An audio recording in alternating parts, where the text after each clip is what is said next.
every time, and then people start protesting, and I'm in the middle saying, look, I just have to follow the policy. I'm sorry.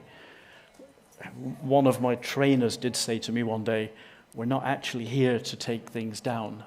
We are here to look at something objectively and see if we can leave it up. We're not actually here to clean up. We're here to just keep things moving along and give people the maximum freedom. But at the same time, we do have to implement these standards and just, do what you're told. Mm-hmm. And I think one really interesting question that you just brought up is what is acceptable content online, and how does that actually bridge into cultural contexts, right? What is considered acceptable for nipples in the Middle East might be very different from what it is in France or in certain parts of the Western world. And that is something that is really difficult in this job, is determining with local context what is considered acceptable. And the question of how companies should set these policies and who writes these policies to make sure that it is actually representative of what we deem to be socially acceptable online.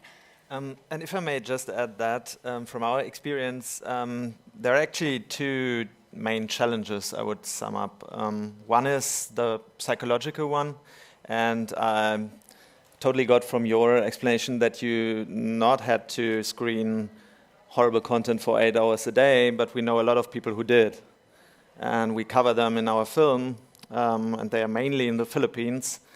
And what they had to screen is, I don't want to explain what, but it was just so traumatizing to a lot of them that it would almost seem cynical for me to let it stand here as a claim that this job is not psychologically horrifying. It is. No, it is, and I say that 90% of what you see is benign or boring, but that 10%, I was working typically 600 tickets a day, so I imagine 10% of that is 60 really awful things. Yeah, I want you to talk more about that, because you said you told me backstage that 90% of this stuff is not that graphic, but then there's 10% that is. I think there's generally like a cachet, or maybe there used to be when it comes to I work at Facebook, six-figure salary, living in Silicon Valley, but this is not that, it seems like. Could you talk about that duality of why don't they pay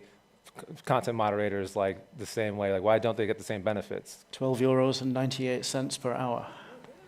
Yeah, fantastic, huh? Yeah, and you're and I pay taxes on that, and Dublin rent. And between $1 and $3 at the time we researched in the Philippines for an hour. Wow. And that was also the reason why we focused on these people there, because actually for them it's even harder a lot of times to get the lobby or to at least get their thoughts on this work being heard. And in our film, we cover people who just had to stay in the job because they were the breadwinners for their families, sometimes 6, 7 people, and their lives they financed. And they didn't get any psychological support. I mean, there was a psychologists come in every 3 months, and then the whole staff was gathered in a room like here now, and then the psychologist asked them, how do you guys feel? And they were like, now I should share my thoughts on the job. I should share my psychology. Finger painting and yoga. No, we did. Every couple of weeks I would get an email saying, "Hey guys, finger painting tonight. Come along." Great wellness team. Thank you guys. Yeah, nice. I mean, it's highly cynical, the whole thing, and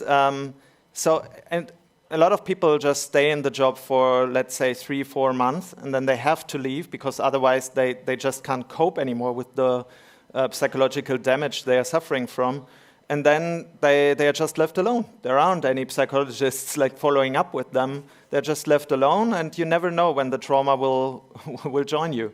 And it took me a year before I realized that this job knocked me on my ass. It really did get the better of me. And a year later, I'm phoning my health insurance company to say, hey, I've discovered I have this problem. And they said, well, your cover was cancelled the day you left, and it doesn't cover mental health issues anyway. And I have a friend who is paying for counselling and medication out of her savings. She's not working. She can't go back to work at this time. and nobody cares. We're disposable. We are, back to your question, I think that what Clara was saying about how this thing has just kind of grown out of, organically, this situation has evolved without any clear top-level design in the early days. And certainly in Ireland, the people that were tasked with helping you change your password, or you've locked yourself out and they need to verify your ID, they were one day asked to deal with spam, which is pretty clear, is spam, just delete it. And then there was something else that's a problem. And whenever something happens, there's a whole new set of rules that Facebook creates to say, well, you can't do this on Facebook either anymore.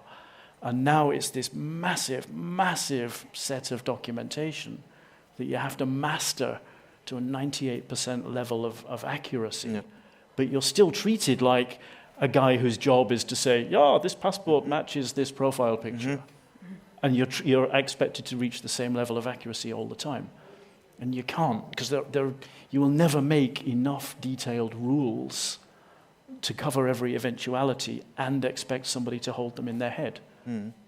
And that is the problem about the media, the debate we have in the media a lot of times about the problems of content moderation. And whenever Facebook, YouTube, Twitter, they're confronted with critique, it's always about their policy making. And I guess that's mainly wrong. And we should mainly focus on how it's executed. And I guess already the word executing these rules is wrong, because in a lot of cases, you really freely have to interpret them. You have to take decisions based on these guidelines, but you have to take them. And it's still you have to receive what is in the image. Is this like promoting violence, or is this documenting violence? Is this a caricature? Is this like covered by the First Amendment, this kind of thing? Or is this already out of the borders like of free speech? Yeah. And this has to be done in such a speed that, as you say, it's the mistakes which are made are systemically made. That it's not a question of how the guidelines are designed, but a question of how much time is given, and in the end, how much support, how much money, how much resources are given to these people. And they get a 3 to 6 day training, in our case in the Philippines. Like they got a crash course on identifying Nazi symbols, like on a 1 2 day training base. Like they were told, okay, be careful with ovens, be careful with rats.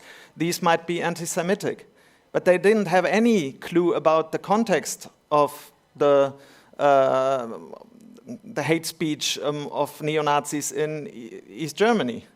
So there are so many implications which are just made for money, for profit reasons. So we really need to question this. We need to question if it's a good idea to give our digital public to a private company, or let's say 3 private companies deciding about free speech in the online world. That is not the way it should be handled. Yeah, I want to actually pass the ball to Gabby for a little bit, because we were talking a little bit about, not just Facebook, but a lot of big tech companies nowadays.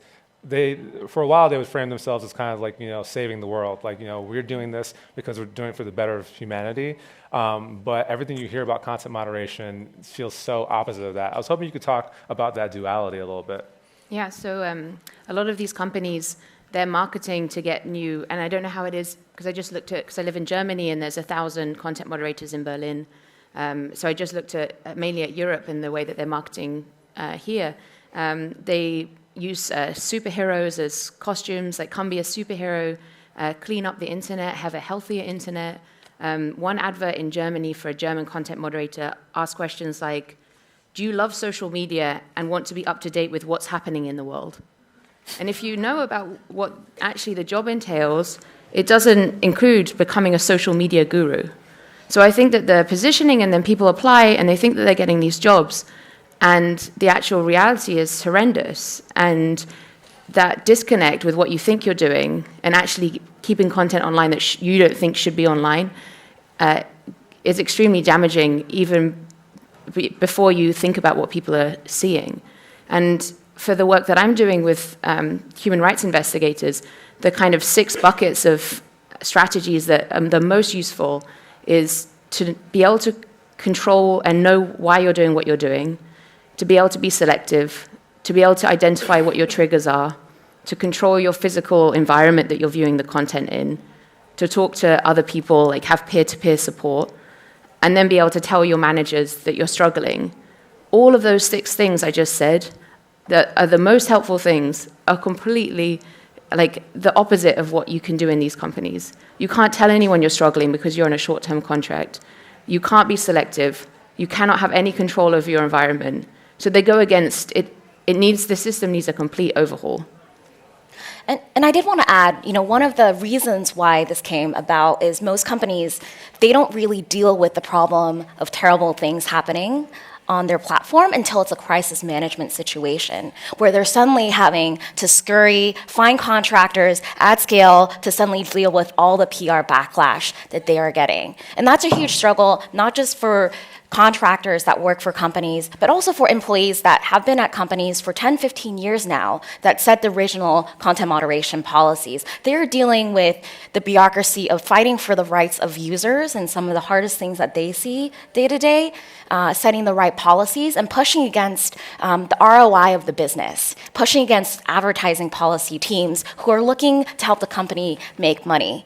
And there are a lot of professionals today that work not only from the bottom of the ladder all the way up. If you look at 2016, there's a woman that I've talked to that currently heads up content policy at a major platform. And she has been through the rungs of this professional ladder from the ground up. But she struggles, day to day in her job, pushing against the PR team to be able to put out the right voice, to be able to ensure that things that she sees online, like the anti-vax movement, can have policies at that platform that can be enforced against. And that's the other side of the spectrum is we needed to stop having platforms deal with bad issues online in a crisis management mode and really think about the thoughtful practices on how you build a team. Right? This is a new professional sector that has evolved, come about, in which you have as sophisticated processes as diplomats online, in the offline world, making policies that impact society. I mean, we saw back in 2013, 2014 what happened in Myanmar, where companies go to new countries, they're trying to expand into a market, and do nothing in terms of moderation there. And a lot of the offline violence and whole ethnic genocide that took place years later because there was no thoughtful planning in the types of professionalization and professionals that are needed on the ground to support how content is spread and could be maliciously spread there. And this whole entire professional sector needs to be uplifted, needs to be recognized. They should not be considered contractors. They should not be considered janitors. Yeah, Chris, I think my sense when I was there was that there was no vision at the top. It was all just, there was, some guy wants this and somebody else wants that. And at the bottom, there's this set of rules for me, but there's no leadership. And I started asking the question, so what is the business case for content moderation? If I'm the boss of Facebook, I have a legal obligation to make money for my shareholders. How does content moderation support that goal? And I've never heard any conversation around it. There must have been a study. Do people spend more time online if we reduce and make it a nicer, kinder place, or do they like it if it's nasty? What is good for the business? They never talk about it. So I assume that all this content moderation effort is because they have to. They're reluctant to do it. They're doing it at arm's length, grudgingly, because of the PR and the legislative pressure, threats of regulation, not because it's front and center to the business. So it's always going to be the lowest possible budget and the tightest controls, and these people are disposable. They're not part of the company. They're not front and center to what we do. Yeah, Gabby, you wanted to weigh in on that a little bit? Yeah, I don't think when Mark Zuckerberg started the company, he ever wanted to think about how to deal with the things that are being posted that you're having to look at. And in 2009, I think Facebook had 12 moderators. And now I think from last year to the year before, they doubled their moderators. So they're really throwing people at this problem, which is just going to have hundreds of thousands each year of more traumatized people. So yeah, I think the lack of any kind of strategy or bringing people into this in a, yeah, and then the idea of AI, if maybe this is a good segue. Oh, for sure, yeah. Because I was asking, one question I had personally is like, why can't AI just handle this? Like, why do we have to submit people to looking at these images and things like that? But yeah, maybe you can talk about why it's not really doable. So the focus of Mozilla right now is AI, healthy AI, and obviously there's lots of issues with AI, and those issues will just be replicated in this system. The fact is AI can't handle the level of complexity that moderation requires. It can't handle the scale. I think last year Facebook said that 96% of nude and adult images they could detect automatically. But that still leaves, I think, 1.3 million images for moderators to look through. And that's just adult nude images.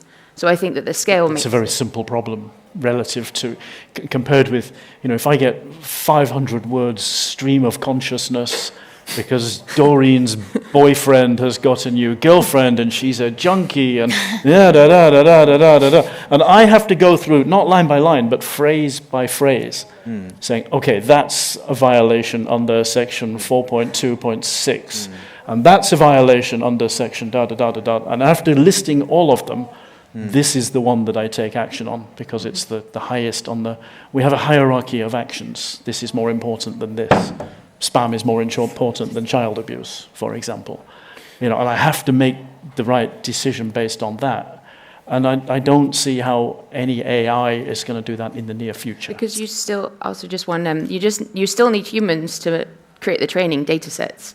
And new images still need to be categorized all the time. So you're still going to have people to categorize the training data sets anyway, even if AI is more utilized. Yeah, I had a question for Chris. I mean, this was just personal curiosity. Not a lot of people have broken NDA to come out against Facebook. What did you think it would be like pre-NDA broken? What do you think it would be like? And then what has it been like after you've come out? I didn't think about it. I was annoyed.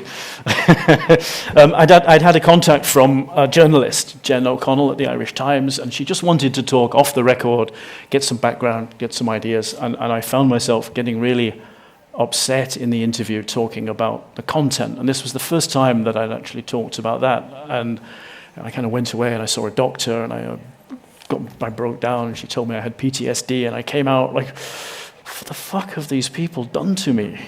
And then she called me up and said, how's it going? We'd really like to put your name on this piece.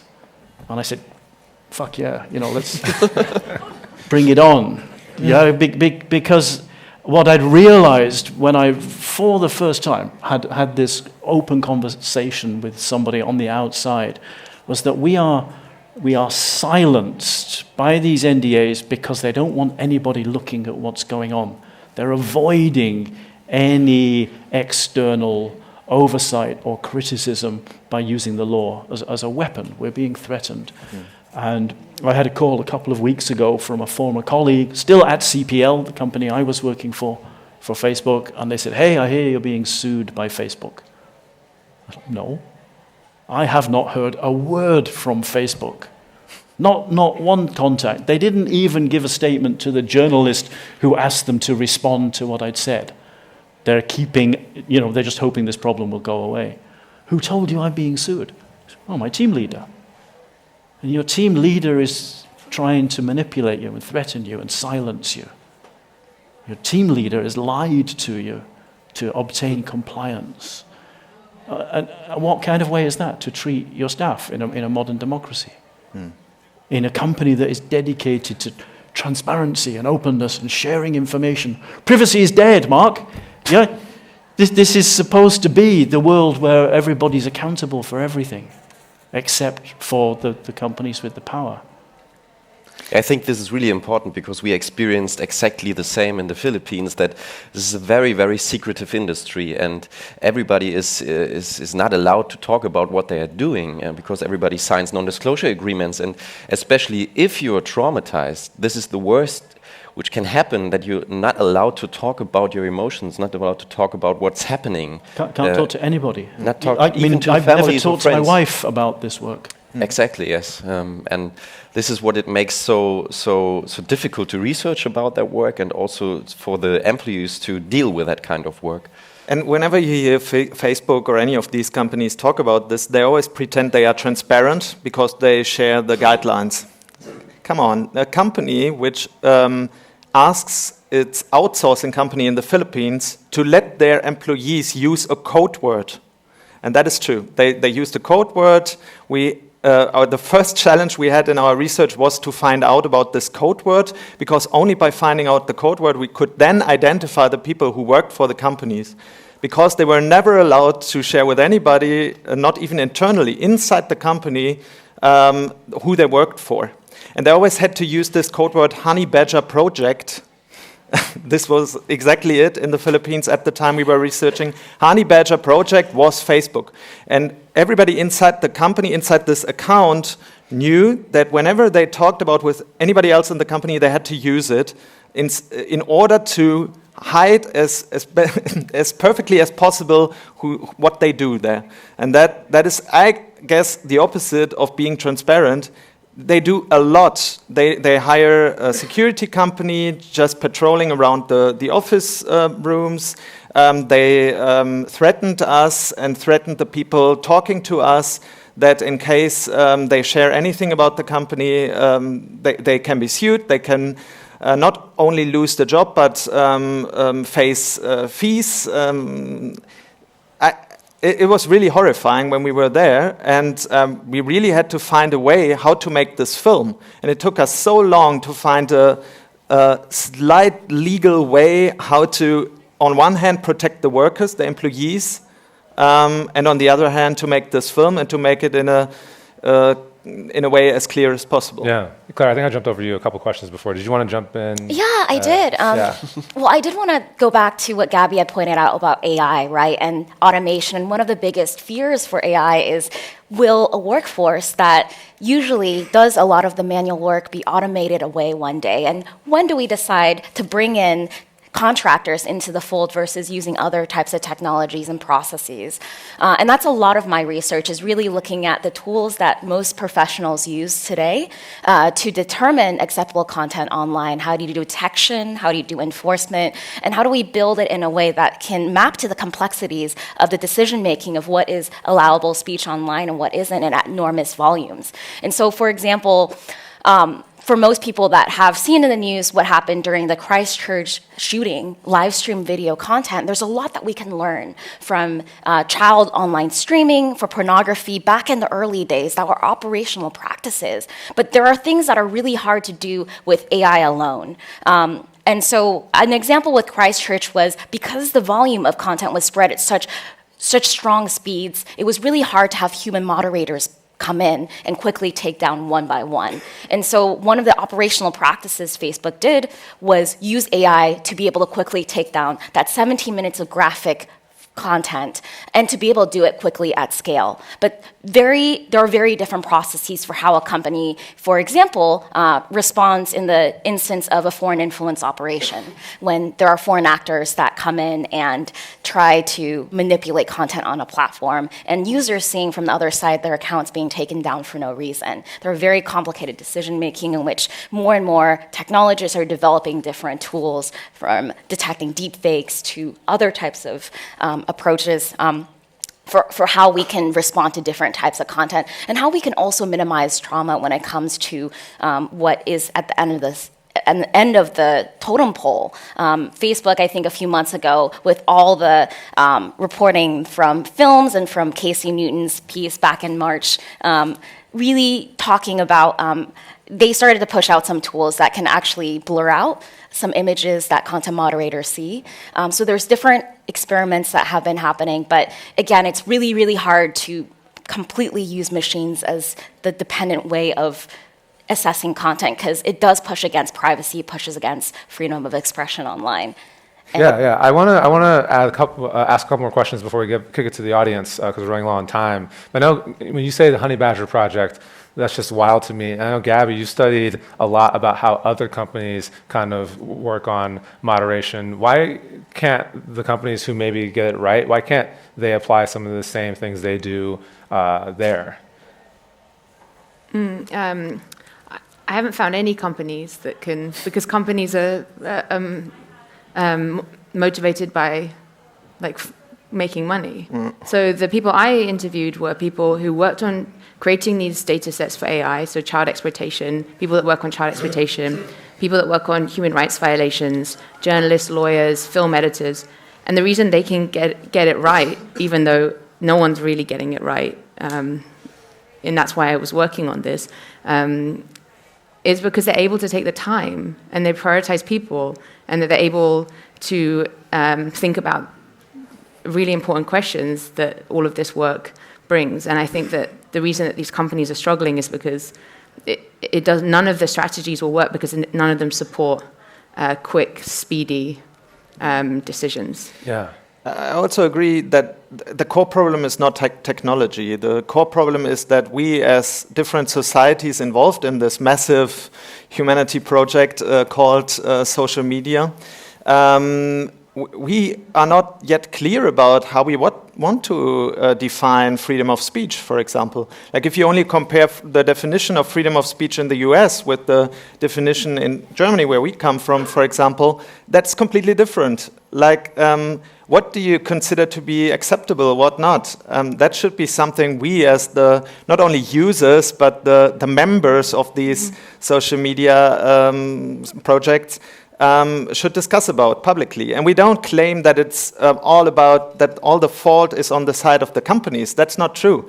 The fault, we consider at least, is that they don't make it transparent, that they don't open the discussion, that they don't accept that they alone can't decide about all that. And whenever you hear Zuckerberg talking, it's like, yeah, we will follow up on that with our team, we can fix it. And that's not the way it should be. This is my thing all the time, that Facebook can do no wrong. Oh, maybe it's not perfect, but we can fix it. Yes. The people who are doing the work have no chain of command to turn around and say, look, this is not working. That if you think in terms of startup ecosystems, there's all these disruptive people challenging the status quo, figuring out a way to change banking, for example, fintech. We're all familiar with that model now. We're seeing what's happened. You've got challengers. Within Facebook, there is a monopoly. There is one person, one department, and all the people doing what they're told. And there's an empire at the top that needs to be disrupted, needs to be challenged. But too many vested interests within the organization are preventing that from happening. Because nobody knows the solution. Nobody knows what's going to work. You have to try this and this and this and this and 100 different things and gather data and figure out what works, instead of just insisting that you know what we're doing and we're just going to tweak it and we'll get it right. Trust me. Yeah, we're running on time, but my last question is about awareness for this issue. Like, how can we bring more awareness? And I also want to direct this at Chris. Like, what do you need from us on this stage and the audience? Like, what can we do to bring more awareness to this issue? So my lawyer tells me that he has a writ prepared for the High Court in Ireland, which will go in the next few days, claiming damages for stress disorders caused by the work, the things we have to see and deal with. There are half a dozen of us in the case at the moment. There's a whole bunch more waiting in the wings. People that are afraid to even put their name on a list, that they're terrified and also traumatized, beaten down. They just don't want to talk about this anymore. And I'm here, to speak publicly and just say, look, it's okay to talk about it. It's okay to just put your name on the list. It's okay to call Dave Coleman and say, how do I get justice? Whoever you are, wherever you are in the world. So, we've been talking about, it looks like people in the Philippines can bring a case in Ireland. People in Germany and Barcelona, there's a center there, they almost certainly can. We want more people to come and get behind this and get justice and take agency, take responsibility for their own lives instead of just being told what to do and told to keep their mouths shut. So if you know anybody who does this work, has done this work, is connected with people, or who has a budget to enable us to reach out and chase these people and find them and help them, I'll be the lightning rod. I'll be the one that gets shot at by Facebook if necessary. But we need more support from wider internet society. Got it. All right. Well, with that, Q&A, audience Q&A. I think we have some mics going around.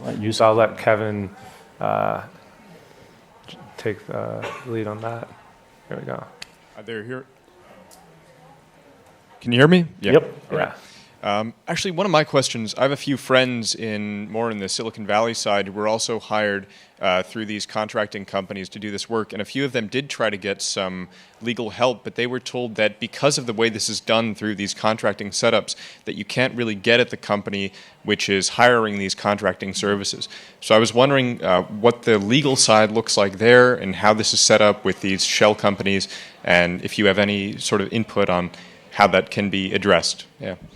I'm not a lawyer, but we're under European law, not American law. I can give this one a go. There's a class action lawsuit happening in the state of California that Selena Scola started in September 2018. And initially, she did put the third-party company and Facebook as in the claim, and now that's just been changed to Facebook. And she's added other people to the class action. And I think the issue is that in some of the contracts, there's possible arbitration agreements that are being mentioned, which is basically you can't sue us. But I think that this case is ongoing, and they're looking for more class action claimants to join them. And also, I think there is a tide happening legally around this in Australia.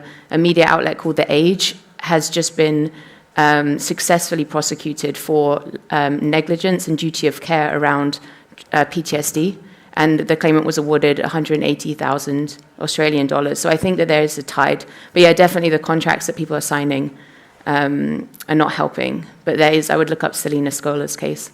It's worth mentioning that I came here at the invitation of Amnesty International and a new non-profit called Foxglove, who are all about holding tech companies accountable. And their view, both of these organizations, is that this is a human rights issue, and human rights law trumps employment law or insurance law, for example. So if you think you're on a building site and you're an electrician and you fall down a hole, do you sue the electrical wiring company that you're working for?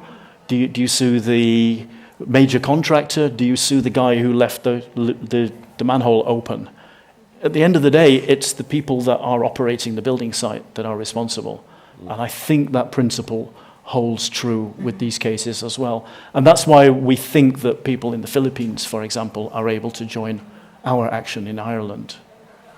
Got it. Next question, right over here. Yeah.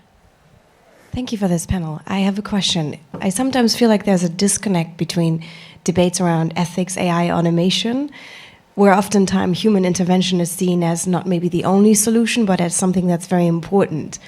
And anybody who works on, we all agree that there's certain content that has to be, unless you're completely libertarian, we know that there's certain content that has to be removed, but we also know that automating it isn't really working that well, and that risks taking down things that really shouldn't be taken down. And the only solution to this seems to be having human moderators. Based on all your experience on this, where would you draw the line? There seems to be a pay or like a cost to both either automation and the human involvement. And I find this sort of like almost a dilemma that's very, very difficult to resolve.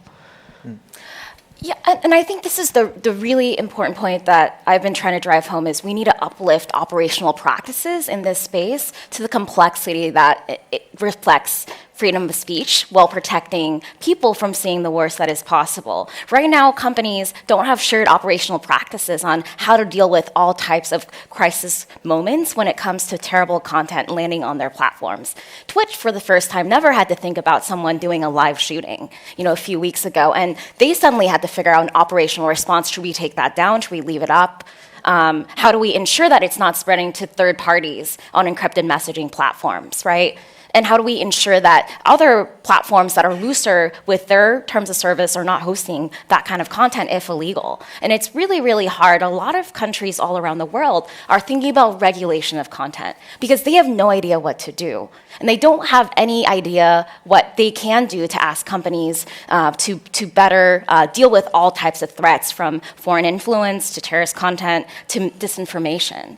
And this is a huge struggle in which if we don't start having a more transparent and shared dialogue between industry members and also the general public, it's going to be really hard. And Facebook, set up an observation board to try to bring civil society and a number of actors into the mix to show in more transparency their own decision making. But it is not very clear how transparent that is to the public, how transparent that is to governments.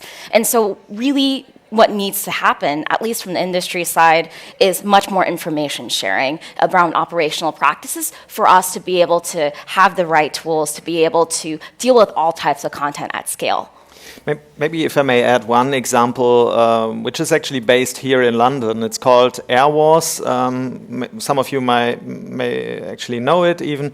It's an organization which focuses on proving guilt in the war in Syria or in Iraq. And what they do is they try to archive videos which are uploaded to Facebook, YouTube, Twitter by citizen journalists in Syria or in Iraq, proving airstrikes or the results of airstrikes on civilian entities in Syria or in Iraq, on schools, on hospitals, and so on. And whenever these videos are uploaded, most of the time it doesn't take much time until they are taken down. For good reasons on one hand, because in a lot of cases they're really cruel. They're covering dead people. They're full of horrifying content.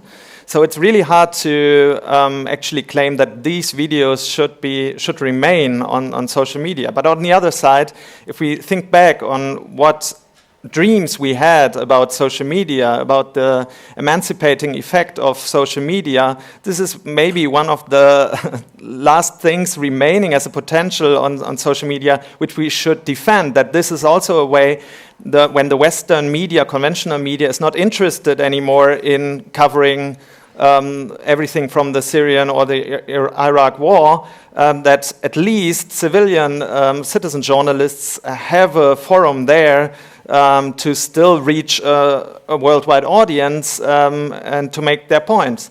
So why not defend the fact that these videos should remain visible, though they are completely cruel on social media? This is just to make clear how difficult it is, how to decide about these cases, and that we, actually, all of us, people from all over the world, should debate it much more, and not only like representatives at whatever board there, but all of us should debate it and what we want to use it for, what social media should be like. Should it be like, first of all, a healthy environment, what Facebook always claims, where all the family can spend a lot of time and money or data? Or should it be an emancipating platform like which can help giving people a voice who normally don't have one? And when should graphic content actually stay up, right? When it's proving out war crimes that are happening in other countries. And these are really hard debates that early content moderators had to really deal with. They might say, hey, this is really graphic, violent content that should violate all our policies, but they've started cultural movements in really helping, push against governments that were, doing very terrible things in their countries. We're getting into moderating policy here. You're missing the point that whatever the policy is, people are going to report this stuff. Yeah, you share images. I would see pictures of what was happening in Burma. People are posting that to raise awareness, not to celebrate it. People are protesting, and it's appearing on my desk. Yeah. And I've got to make a call. Is that baby dead? And then I've got to press the right button. And if I press the wrong button, because my auditor thinks the baby's not dead, then I've made a mistake, and that counts towards my quality scores, and I could get fired. So I'm lying awake in bed at night, seeing that image again, and trying to formulate an argument to keep my job. And it doesn't matter what the fucking policy is. Yep. The point is, people are going to post this stuff, and people are going to complain about it. And somebody's got to look at it. Mm-hmm. Sorry, somebody else talk. Yeah. I mean, it just really shows the complexity of policymaking in this space, right? No, but And that's that- not what it shows. I think it shows like how difficult this job is and how you have like 8 seconds sometimes to make this decision. And I think that in order to understand how this all works, we have to understand how these companies operate. There should be, the NDAs are there in place so that people don't game the system in order to accept, like, so that they don't get content past the moderators, which is what Facebook said. But it's not, it's to silence people and that we can't see what's happening for, like Clara was saying, 100,000 people who have had this exact same experience and worse. Yeah.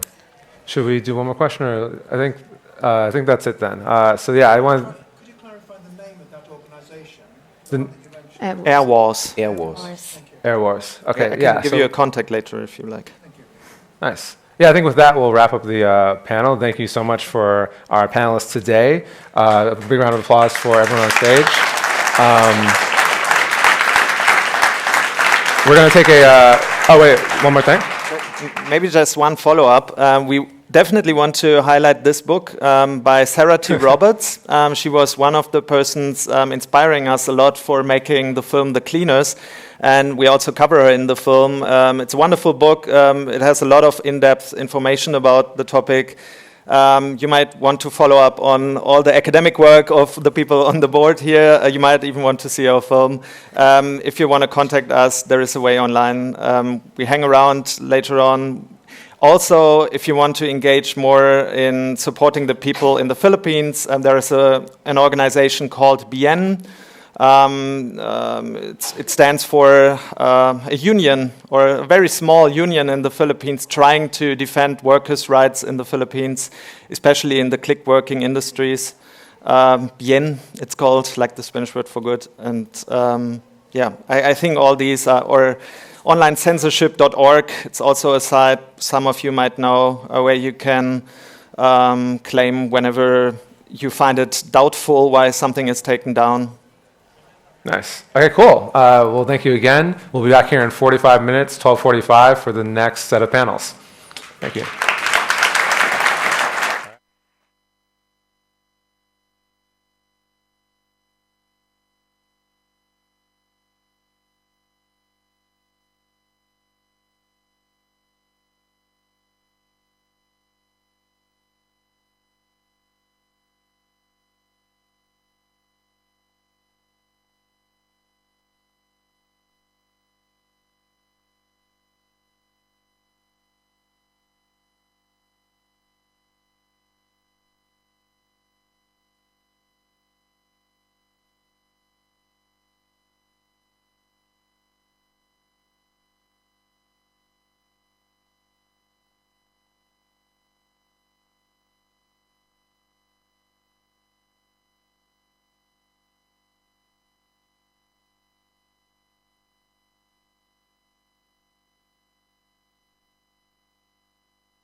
Hey guys, welcome back to MozFest, the 10th anniversary 2019. Are you guys doing well? Do you guys want to applause, see how the energy in here? Get the energy up. Thank you. I know it's like early on a Sunday. So the next panel is called Governing AI. How do we create systems that kind of keep companies accountable? So I want to bring our panelists on stage right now. Hopefully they chose their seat. It's very important. So can we get a round of applause for our panelists?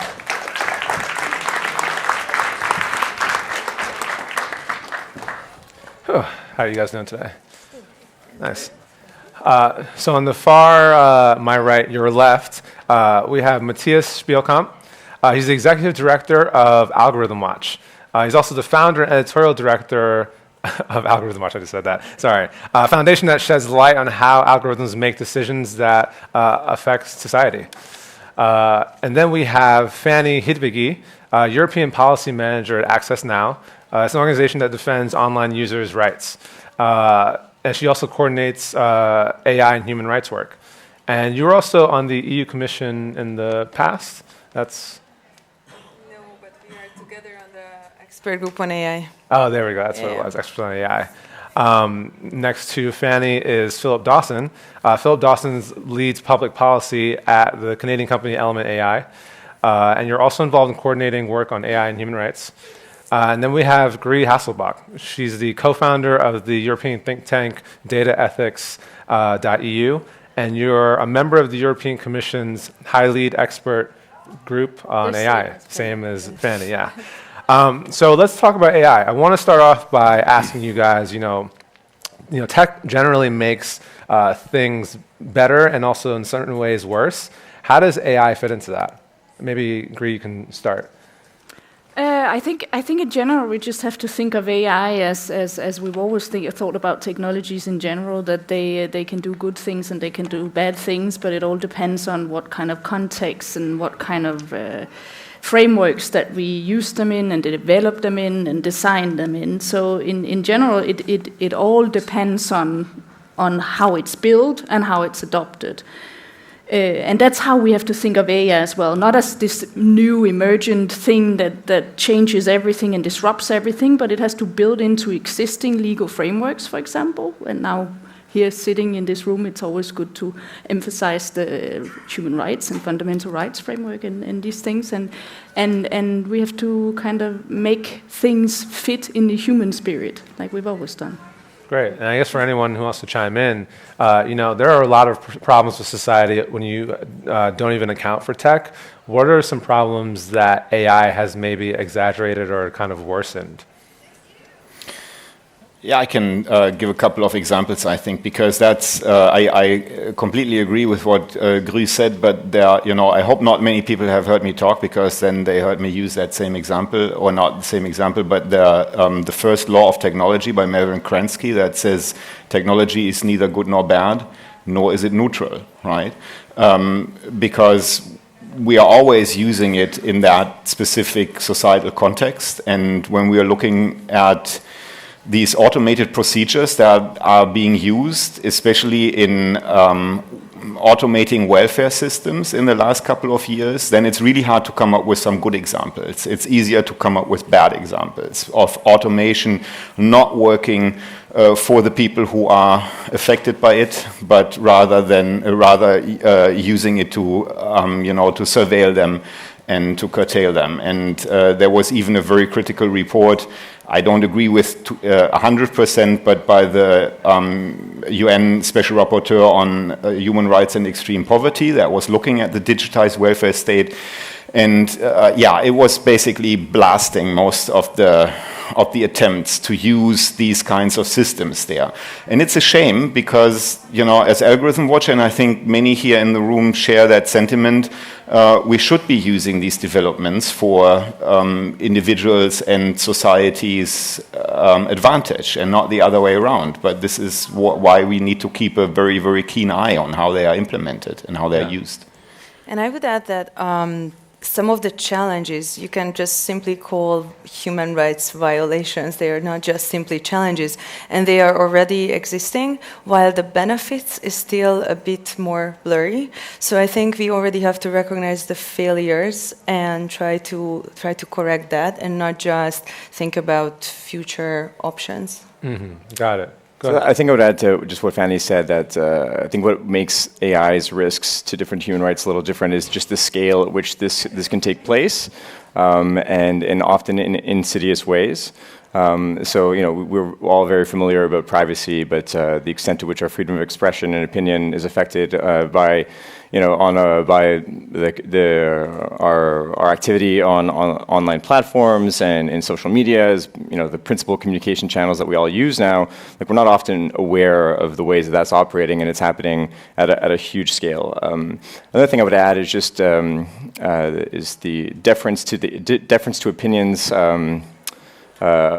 or recommendations that machines can make. I think there's a risk if we focus on or rely on too heavily on automated decision-making systems, that we forget that as humans, so we've been able to make good decisions, some bad ones too, but also we have those faculties, and there's a possibility to over rely on AI systems. Yeah, I just want to kind of level set. I mean, this is a smart audience. This is MozFest. This is not like your average audience. But, I think I've seen some common misconceptions when it comes to AI. When you mentioned automation before, do you want to talk about, or anyone want to talk about the difference between just like something that's like automating a task versus something that's artificial intelligence? Is there a difference there? What are some common misconceptions when we talk about AI? I can say a few things about. I think it's all like in general. I think there are some problems in terms of the way we talk about AI, and I don't think it's about this granular difference between small tasks and if they can perform small tasks, or whether they will outcompete the humankind and take over and so forth. I think they're two very different discourses, and the problem is that very often many of these discourses about AI are intertwined, and we don't know how to distinguish between them, and that makes us feel powerless. It makes us feel like we can't control, we can't govern, we don't know what to do with these systems, because either they're a scientific business adventure, so please butt out of it, don't start hindering innovation, or they're a way to protect citizens and make governmental agencies more efficient, and so on and so forth, or there's something that we are totally out of control of, we can't control it because it's already too late. I would think that, if we have to talk about how to define AI, for example, let's think of it as, for example, from my perspective, from data ethics perspective, it's very complex data processing, and it's very, very large systems of complex data processing. And what are the ethical implications of that? We have things in terms of mass citizen scoring that we see in some contexts. We see predictive systems that goes through data, surveils people, and things like this. And these are the things we have to control and think of how to govern, for example. Yeah, Fanny, do you want to? Yes, for the narrative, I think it's already quite interesting to look at the narrative change even Mozilla applied in the thinking from the better decision making as opposed to the trustworthy AI, which is the term coined by the European Union's ethics guideline, and what that means. And it has three pillars of being legal, ethical, and robust. But at the moment is more what we see is that it's a marketing term, and I hope that this community can turn it into something more than that. Just on that narrative setting, for me, what's very interesting, I looked at my emails. When was the first time in a work setting we started talking about artificial intelligence internally on the team, beyond just sharing some newsletters? And it was mid-2016, talking about the formation in the fall of the partnership on AI by Google, Facebook, IBM, Amazon, and Microsoft. And I think it still is the reality that already in 2016, these companies formed a partnership that now we are a member of to achieve maximum AI uptake. And I think this is what we should push back on, because more AI is not necessarily better for society, and we should work on what type of technology and impact we want to achieve. I think it's really interesting what you just said, that more AI is not better for our society. Like, to me, that says, then why do we keep on making more AI? Shouldn't we just stop? Like, There are areas where we should definitely stop. Yes. Okay. Well, yeah, I mean, how do you stop that, right? We want to live in liberal societies. That means that, companies should have the freedom to make the decision on what they'd like to work on in certain boundaries, right? But that is, of course, what we are struggling with right now, where they are, what they are. And just briefly coming back to that narrative question, we think it's important, but of course we also know that our influence is limited on that. Actually, I think we should be talking about correlation-based decision support systems, right?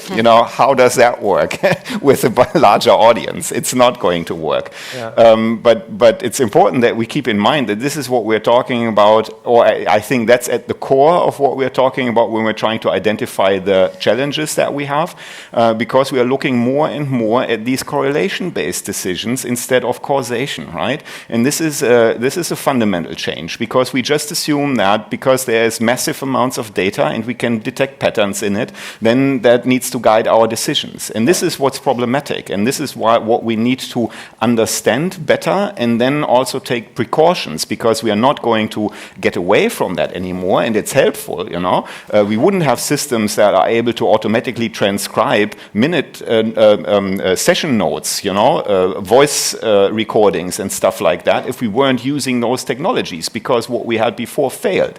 So it's great that we have that, but whenever we apply that to individuals and also some collective aspects of society that are important to keep in mind, or where it is important to keep in mind where rights are involved, people's rights, then we need to understand where we also need to set the limits. But this is what we're discussing every day, and what will take a while to figure out, and it's not ever going to be solved, because none of these questions are ever solved. We just solve them better or worse. And it's a development, and it's a continuation.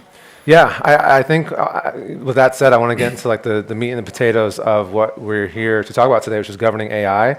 When I jaywalk across the street, it's not on me to report myself to the police officer, but we expect tech companies to kind of govern themselves. Is that reasonable? Is that unreasonable? What do you guys think? So maybe I'll start off on this one. I think at our company, and this is, I think, kind of an atypical perspective, but one that I think is changing for many, is that there's a realization, or a conviction rather, that self-regulation just is not enough. It's not enough, I think, for companies alone to be able to govern AI on their own. And people have society has a much higher expectation for corporate accountability when it comes to the deployment of artificial intelligence systems. So one of the things that we're doing in our team is we're in frequent conversation with regulators about how we can kind of find an in-between space or apply their existing regulatory framework, how it should be better applied to AI and managing its risks, particularly the human rights framework.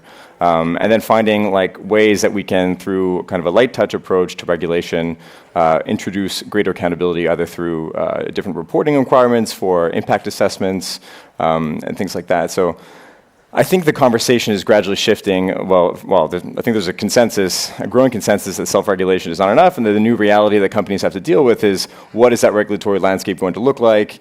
How can it protect society, but allow the technology to be developed in a way that is beneficial? Yeah, agree. Should Facebook moderate Facebook, or should government regulate Facebook? Sorry, one more time. Sorry, I said moderate and regulate. Should Facebook regulate Facebook, or should the government regulate Facebook? I think it's much more complex than just a question between should it be self-regulation or a law. When I think of governance, for example, when we did the policy and investment recommendations in the EU group for the EU and how to deal with this, there was a set of different approaches on how to govern this area. So there's things like you can invest in education of engineers, you can create laws, but you can also map existing laws. You can look at specific areas, like Fanny was talking about before. One discussion that we can have, which is also part of a governance framework, is to exactly discuss which areas and what kind of measures we can make to stop the innovation of AI in specific areas that shouldn't go in certain ways. So governance is we tend to think of it as something that either the government does by itself by creating some new law that then by definition fixes everything, or in a technological space we think of it as a technological fix, and we create this system. For example, in terms of content moderation, we create a system that can moderate everything, and that's it. It doesn't work like that anymore. Governance is law, it's culture, it's education, it's companies doing things, and we have to think of smart contextual-based ways of governing these systems. So we create what we call trustworthy AI. We don't just dream about trustworthy AI. We actually make it. Yeah.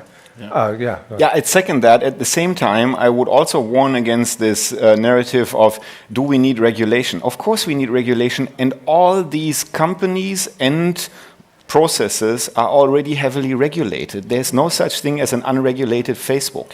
There are privileges on liability that are hugely important when it comes to Facebook. This is an active regulation. There is copyright regulation that is highly complex and that has been around for many, many years. So it's more like what is good regulation and what is bad regulation apply to these actors. And we also should probably, there has to be someone here on the stage who says that Facebook is just an asshole company, right? And they sort of dug their own grave. It's not a grave yet, but the pit, that they'll fall into, because they were just so ignorant about all the problems that they created, and they still are, that everyone is really aggressively attacking them now, although in many countries they are still basically the place for people to exchange information freely. In authoritarian countries it's still great to have Facebook because there's no one else there to provide these services. So it seems a little unfair, but it's not, because it always also depends on how these companies, but also state institutions behave vis-à-vis the demands that the publics have. And this is what we need to find a balance, to come up with good regulation that addresses that without harming, for example, free speech or other kinds of freedoms. And this is really terribly hard. Yeah. Go ahead. For me, this is a power question. We can talk more details about the whole content moderation question. Just to bring it back a little bit closer, you mentioned the autocratic countries as well. For me, the specificities of these specific decision-making processes make it interesting to see that these governments implement decisions with different technologies. And is there anything around AI that makes it specifically dangerous or risky, that creates different thresholds that we need to put in place? And for instance, just to go back to the Facebook example, they just announced that they would still allow government propaganda as they have for the past decade or so. So it's not just around the technology they use, but absolutely the policies. It never is, yeah. Yeah, here's a question I have. I've seen, we've all seen the European Union fine Google and fine Facebook billions of dollars. But these companies make billions of dollars in just a few months. How do you go about actually punishing these companies in a way they actually feel it? Well, I think first, telling silence. I don't know the answer. And not only the punishment, but what we see is that probably Facebook will perform better this quarter than ever before, even though I don't think it has been demonstrated more how terrible they did to individuals and societies this year. So the question is, why are we still buying into this model?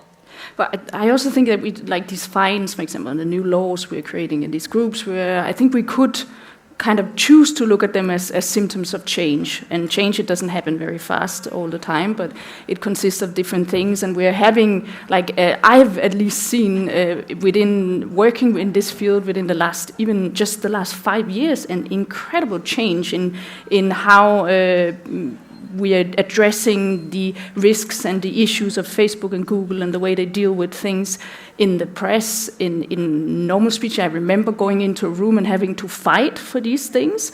And now when I go in, we have people nodding, and I'm sure anyone sitting here has the same, that it's getting so easy to talk about. But that of course doesn't mean that it's happening, that the change are happening. But it means that we have a support for. And if I may, it's not so much, because sometimes you get the impression it's about, having your revenge on Facebook, because they're making so much money, and they behave so badly, so we need to punish them for that. But of course, what we are trying to, and this is where your question is going, how can we change their behavior? And I think it's not going to work with fines. Of course, they can hurt, and they should be high enough to hurt, but they also need to be really well justified. But I see as the main problem with the large companies, and we shouldn't just talk about the large companies because they are specific, but of course they pose one of the biggest problems. With the large companies, it is the lack of accountability, right? Because they just don't give a damn about what we think, what our governments think, what societies think. And this is what we need to address. We have to come up with better ideas for holding them accountable, so that they can't just say, oh yeah, we'll throw some AI on it, or we'll hire a couple of thousand people in Indonesia to moderate our content, and then this problem will probably go away. This is not going to work. We need to make them accountable to individuals and to other stakeholders, so that they feel the pressure that they're really doing some good stuff, right? I'll always say that at the same time. But where they fail, that needs to be addressed. And we need to be able as citizens to address that. I love the idea of throw some AI on it. It's just so funny to me. I think one thing I would add, I agree entirely with what Matthias was saying, but I think one lesson that we should draw from this is that and it's an obvious one, but we should remind ourselves that the market does not value responsible AI, and something that Fanny just pointed to. Like Facebook shares the share price keep going up, so that the market does not value this. So how do we create a market through appropriate regulatory interventions that makes responsible AI and investments in explainability and accountability in AI systems and like a prerequisite to developing this technology, and not just something that a company will do out of its own goodwill, and if they can convince investors that this is a worthwhile cost. To just give you guys an example, at our company, there's 30 to 40% of product development is explainability. That gets difficult to justify when you're getting to the end of a financing round. Well, when you're trying to raise the next one, and you're running out of cash, and you have all the goodwill in the world. When the rubber hits the road, and you're burning X amount of money per month, it gets tough to justify, because you have to keep the company going, right? So. We need to think, I think, even more about, instead of regulatory protections, but the type of incentive structures that could be built into the market to privilege, the investing in those technologies. It could be through procurement, strategic procurement efforts, and pilot programs that are shoring up that technology as like the fundamental base layer. And then we might get somewhere new. If I just add, when you say that the market is not valuing responsible AI, that means that just let's lose all these adjectives for a moment. Malavika Yaram has been talking about this for years. Where are all the conferences and companies developing irresponsible AI, or AI for social bad, or untrustworthy AI? And so, for me, this means that already there is a market failure. And there are existing regulations that we need to apply first. And to go back to your point about the complex information processing, if in 1955 they would have chosen this complex information processing to describe this method instead of artificial intelligence to get more funding, would it be more appealing to lawmakers to sit in front of a blanket paper and write a law on it? I doubt it. I think we should look at the impacts on individuals and societies, and first enforce and also find the gaps and regulate that area, not the technology. Yeah. You were talking before about companies, and it reminded me of something that Matthias, you were talking with the panelists about, and I was eavesdropping, where you're saying, you need a license to practice medicine, you need a license to drive a car, but anyone could just make AI. Should we have licenses to AI? Do you think that would help? I'm skeptical about that, but it was just, we started discussing this with Phil mentioning that there's apparently a proposal in Canada that you can probably talk about where that is suggested. I'm skeptical about this because I'm all for having changes in curricula, for example, computer engineers and computer scientists learning more about responsible work with what they're doing. That would apply to biologists, and it does apply to biologists, to people who work with genetic engineering and so on and so forth. It's not working there either, by the way. My wife studied biology. She didn't have one ethics class in her entire program. So that is hard to address. I don't know whether we should use this licensing idea to probably increase the pressure or something. It's the first time I start thinking about this. I would talk about a little about more about standardization, but probably we finish that licensing idea first. Yeah. Well, I know that you guys mentioned you want to get more time than usual for Q&A. So think of questions now. But the last question I'll ask you, Gry, and anyone can answer. You were talking before about all the kind of headlines we're seeing about all the problems being addressed with social media companies. Do you feel like there might be a placebo effect where if you're not a Mozilla MozFest audience member, just a regular person seeing the headlines of Facebook did this and this is what the government, Zuckerberg as a congressional hearing, do you think there might be a placebo effect where it's like, oh, the problems are being solved, let me go back to using Facebook? Do you think that kind of explains the increasing stock price? Do you think there's a placebo effect there? Actually, I don't know. I think I was sitting and thinking here. I was listening to also what Element AI, you as a company, and I was thinking that I wanted to ask you because Element AI, for example, is known as a kind of the sustainable company and thinking about these questions. And then I hear that I got possibly surprised that you got a big round of funding, and I was wondering how much of that kind of profile was part of it, and maybe that's where we have to start in what we talk about, and not so much because I always thought that it was problematic that we put everything on the shoulders of the consumers and consumer action and these things. And this has to be solved by the companies that are building things, the investors that are investing in specific solutions and asking for specific results, and it has to be solved in law. So I think that's more, maybe there's a placebo effect, maybe there's not, but in the end, it is something that has to be solved by some of the actual responsible actors that are building these infrastructures. Yeah. So I don't know if that's answering your question, but that's more changing the direction of the question. Yeah. All right, so we'll end it there because they wanted to hear what you guys had to say. So are there any questions in the audience? We have one up here, we have one over there. I'll let Kevin decide who we hear from first. Him right there. Hi. So I agree that self-regulation for companies doing AI is not a good idea, but what options are there for small startups? What can we do to move away from that model of things? I guess that's directed to me. Cool. I mean, anybody can answer that too, but I'll start. I think it's important. This is one thing that we've learned, and just to give you a bit of background, we're a company that was founded 3 years ago, and we now have 500 employees.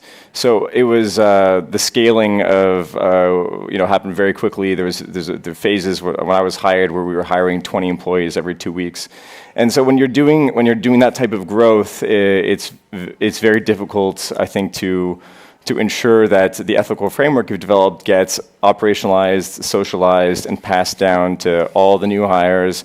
But you have to do that from the beginning. Otherwise, it's really hard to catch up. So I would say that's one thing. Two, invest early on in an explainability team. This is a core component of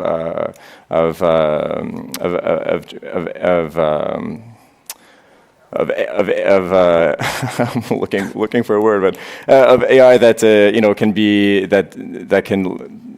that is lawful and that can be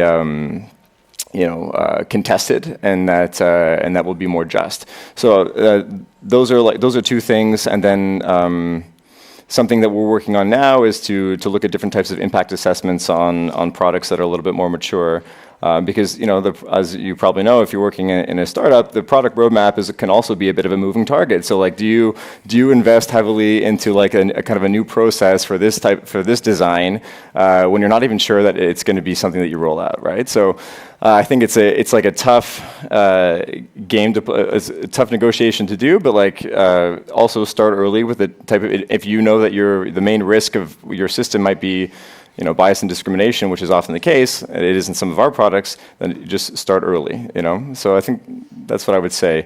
And then start speaking to regulators. Companies don't always have to always have the budget early on for like a policy team, but executives, engineers, anybody can do this. Have regular conversations with your regulators, and to get to know the regulatory framework in which you're situated, and help them get to know what type of technology you're building and what some of those risks are, and then you can come to like an appropriate set of policy options that can allow your company to grow and hopefully in a way that protects people. Patty, you want to add on to that? Yeah, I also have one suggestion. I think for startups, it's probably quite upsetting to see how low and all the policy conversations are targeted at these main actors, especially if you come with a genuine purpose of why your company exists. And so what I would recommend, we are trying to create a common language and narrative around automated decision making, and we call it this myth-busting exercise that Mozilla and Daniel Lufer, our fellow, is working on, hosted at Access now. And we are looking for contributors who help us create truth and demystifying all this bullshit around it. And so, because it matters to you what the tech can achieve, but also the limitations, like both the skills and the limitations. So if you're interested, then talk to us. Okay. Next question, up here. Hi, I have two remarks and one question. So first remark, the first transatlantic boats or ships didn't have lifeboats on them. The first cars came without seat belts, and people were flying out of windows when they were in an accident.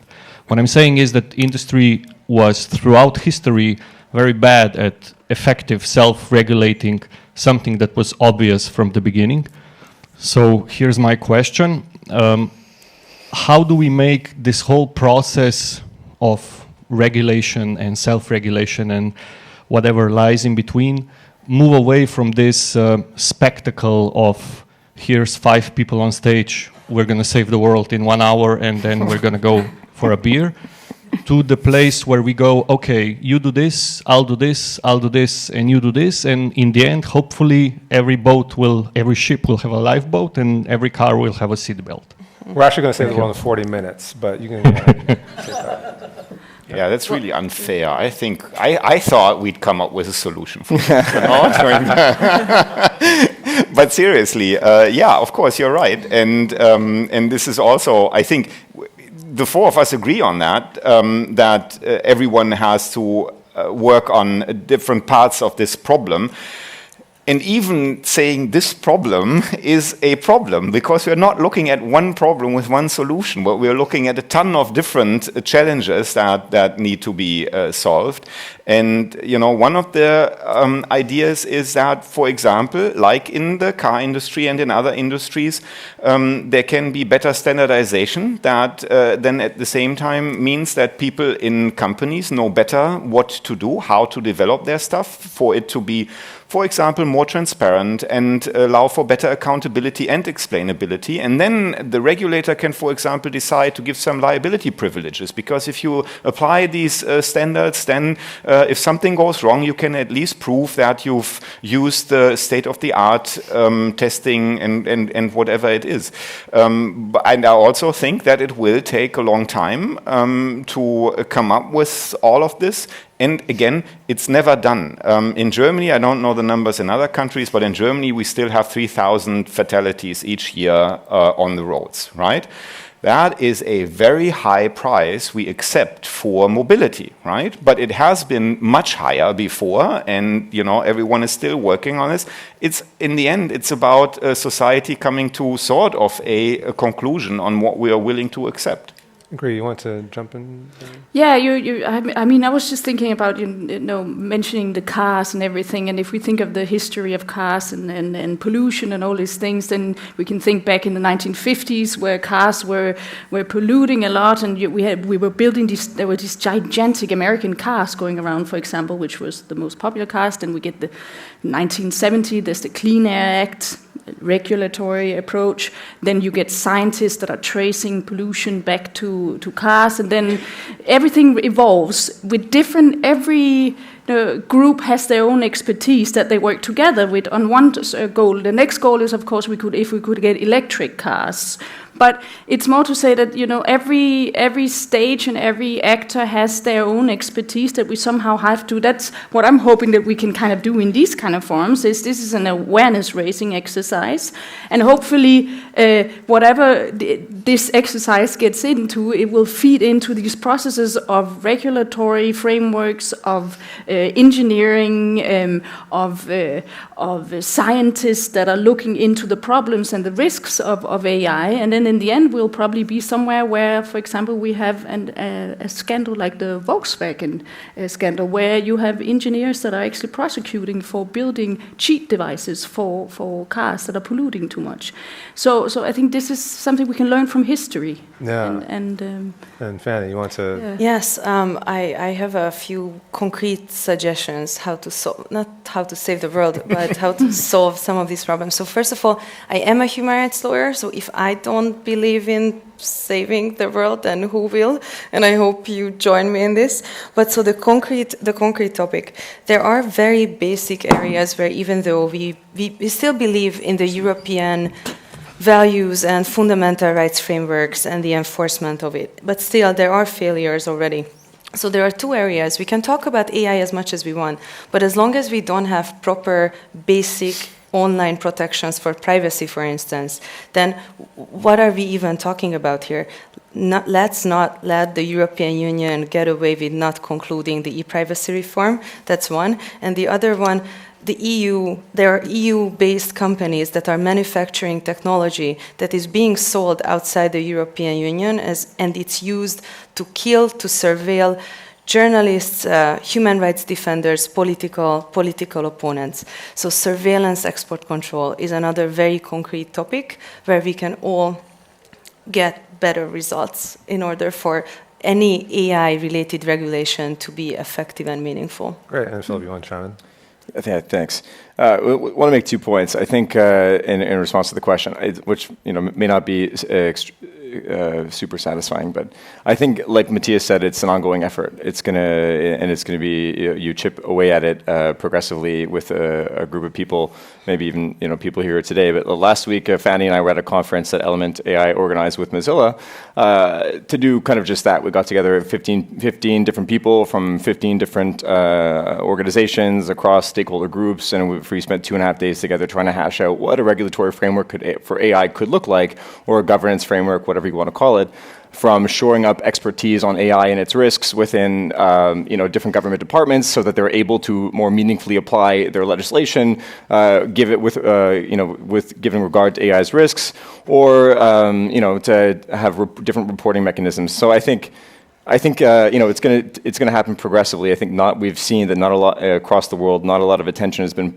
placed on this in at least the national AI strategies. But that's something that we have to do more work on, and it's going to happen progressively. On that note, I'd like to just highlight. We talk about cars, but I often think about the aviation system as as an example of a space that has been highly innovative, has become progressively more safe over time. There's still a lot of issues related to pollution, but even that I think will be changing in the next generation. But it's an extremely sophisticated and onerous regulatory infrastructure, from standardization to certification schemes to oversight, continuous monitoring. It didn't happen overnight. It took about 80 years, but it served as a good model for something like complex drone operations, and they've borrowed bits and pieces from it in kind of a weak licensing process to provide some oversight and also bring those operations along to a place where they'll be subject to the more rigorous ambit of the regulatory framework. So I think we've done this before in other industries. We can do it with AI. We're starting at the very beginning. And then another thing I'll say, and I realize we're almost running out of time, but no, we're not. We're about to enter the regular Q&A. So yeah, okay, cool. Yeah. Is we have to think about new ways of doing data governance.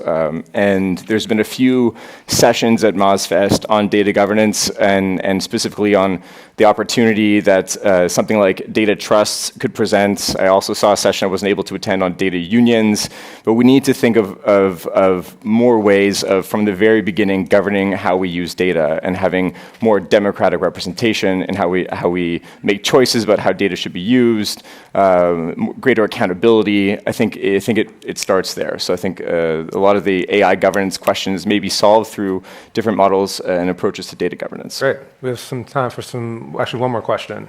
I'll let Kevin decide. Nice. Hi.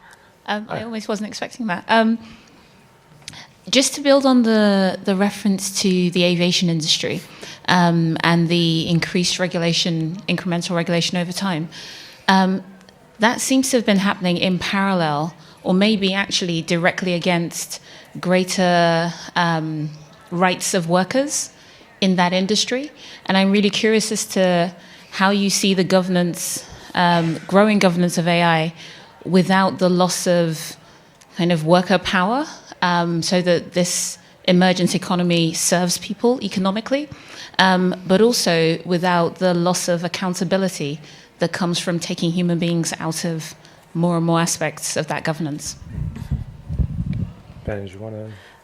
To the second part, and then I'll maybe let you. So on the accountability piece, for instance, one key recommendation from the Council of Europe Human Rights Commissioners paper on these 10 steps to unbox AI, one of the key recommendations is to always have either a natural or a legal person identified as accountable for the decision.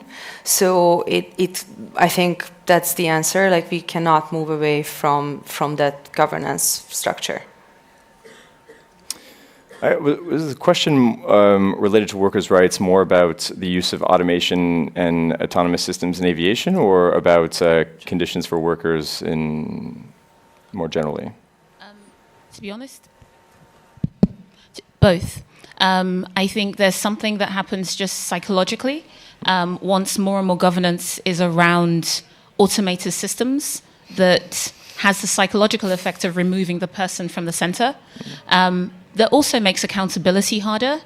And then the issue of economic prosperity for human beings within that field as well. I think, yeah, they feed each other. The minute we start focusing so much on automated systems, the less important the human being becomes, the easier it is to justify not paying them a living wage, or they are less integral to the system, the harder it is to manage accountability, and so on and so forth. Okay, I'll try and answer some of those questions. I think there are a few sub-questions. But it reminds me of a conversation Matthias and I were having beforehand about the Boeing MAX 8s and the use of autonomous systems. Yeah, well, the first thing I would say is that as in aviation, the use of autonomous systems, or just in the AI ecosystem more broadly, I think we should be very careful not to attribute accountability to anything other than a human.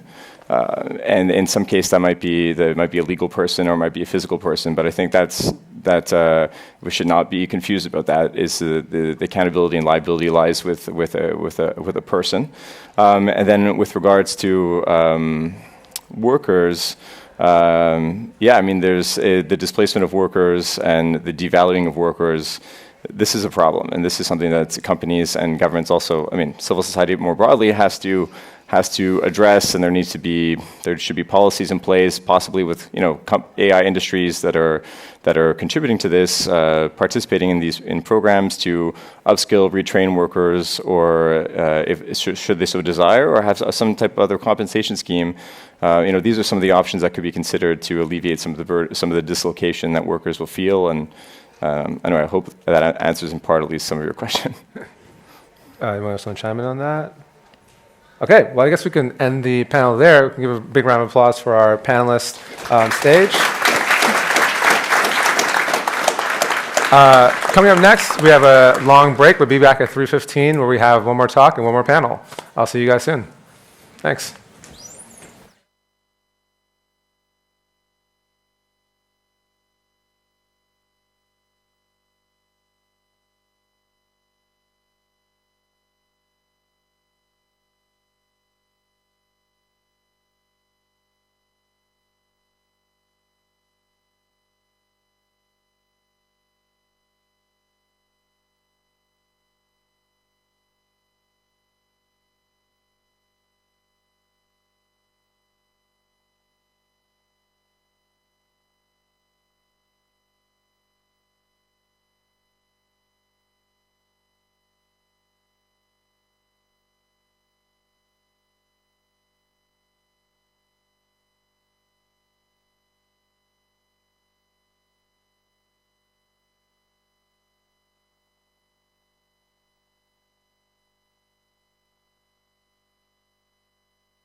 We will draw for the Sonos first.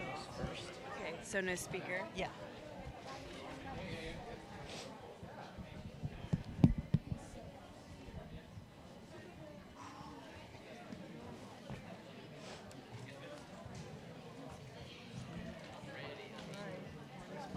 So we're going to draw that. All right, it's 3 o'clock. It is time for the all-important raffle drawing. Who's here for the raffle drawing? All right, who's going to win? Okay, good, good. All right, first thing we're going to draw for is for the Sonos speaker. So Sam B is our guest drawer today. So Sam, do you want to do the honors? Stir them up. Close your eyes.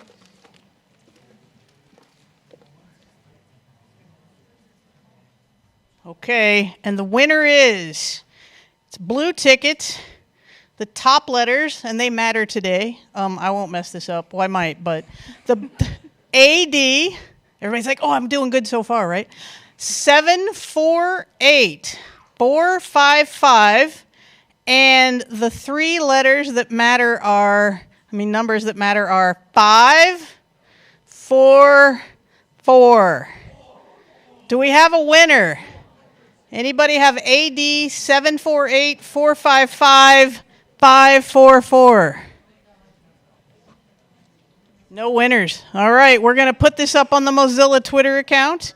And if we don't have a winner by 3:45, we will redraw for a new winner. All right, and now for the Apple Watch. Ooh, anticipation rises. Sam tries to open a box. Ooh. Ooh. All right, here we go.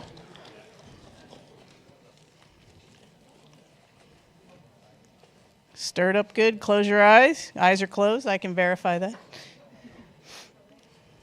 And we have a winner.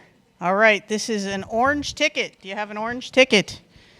The number at the top is AD 394650, and the three numbers that matter are 931. It's only slight. No, it's not rigged. I promise. The winner. Do we have a winner? Come here. Come up on stage. Show me your ticket. AD. We have a winner. Woo! All right.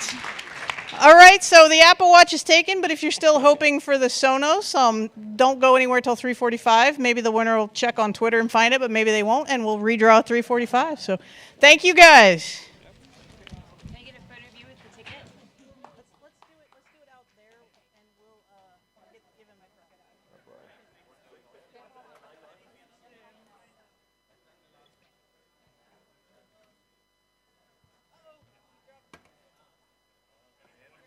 Were you going just for the Apple Watch?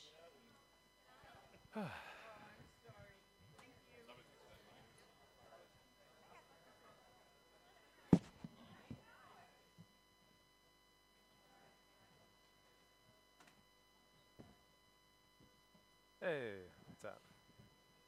Pretty good. Yeah, Johnson's wondering how much time she has.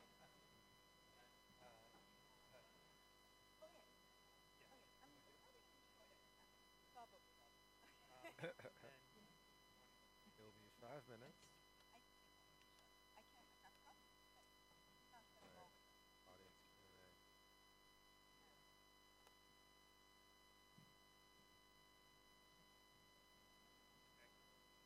Yeah, we'll talk about the next panel. Sure, yeah, let's do it. Audience Q&A after that. Okay.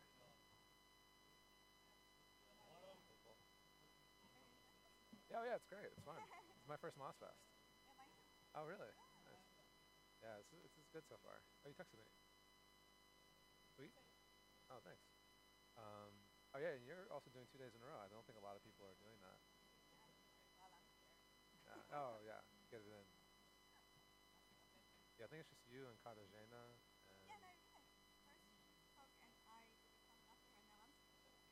Yeah. You guys. Yeah. Dynamic duo.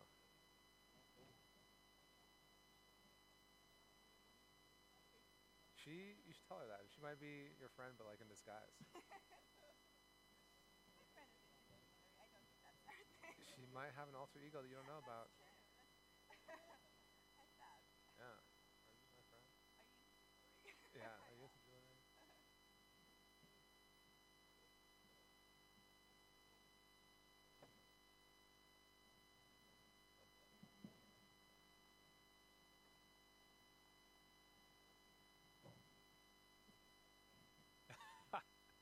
Yeah, I would not want my face just like right there like that.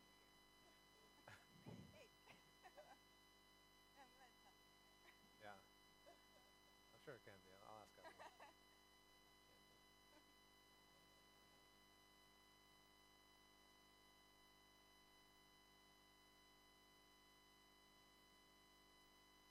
Send me tweets. Oh. The moderator sucks.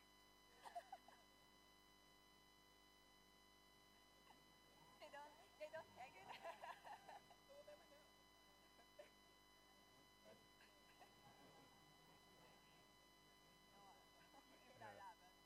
Right.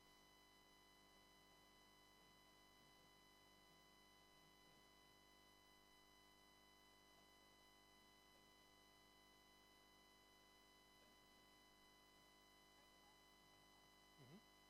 Yes, I am. I am. Why do you ask? Why do you ask? Far off place. Yeah. Yeah, I forget this is like kind of more of a European focused type of show.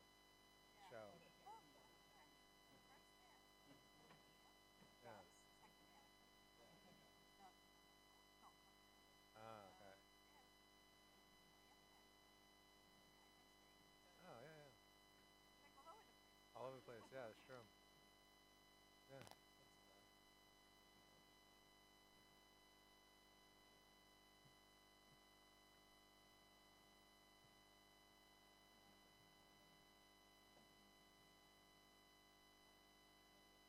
Almost done, yeah. It's like 5 minutes left. And then you're done, and then you get to live it up. That's at least what I'll do. Bottle of champagne, just pop it, run through the streets, drinking, go crazy.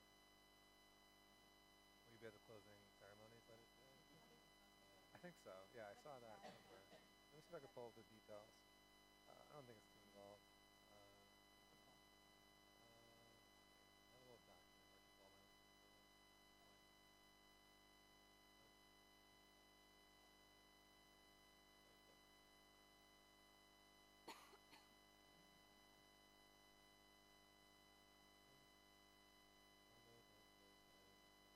Closing celebration. Stick around the 5 p.m. onward. Oh, it's here. Oh, it's literally right after the 5 p.m. onward at Raven. I was actually thinking about going I don't know that. there's like some places on that they make work services. Okay. Have you been here before? I have, but I Yeah. Yeah. I know what a lot of hotels. Yeah, yeah, yeah, yeah. Yeah, it's never the real London town. The real anywhere.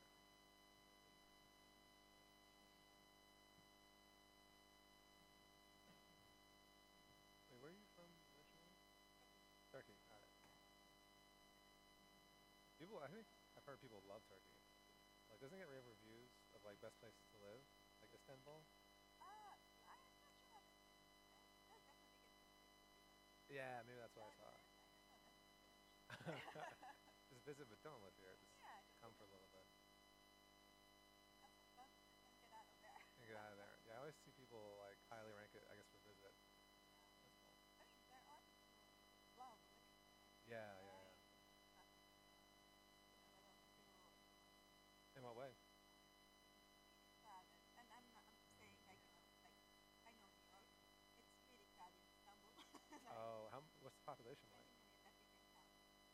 So it's For the whole country or for the whole? For the city. I know, exactly. It's like pretty crowded. That's more than twice New York. That's a big city. That's a big population. Very good point.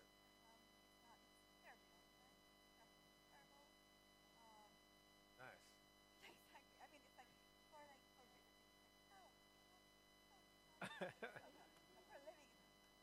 Yeah. Oh yeah, tell me about it. Know that life. Sorry to hear that. At least you're in London now. A little bit.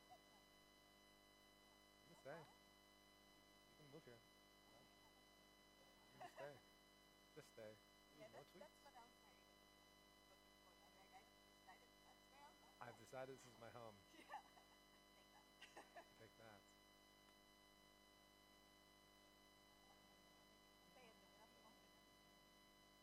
Yeah. That's how it works. That's how customs works. I live here now. I said, I live here now. Of course I can. Laws? No, no, no.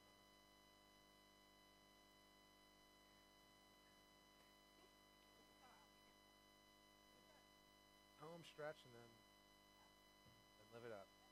Champagne in the streets.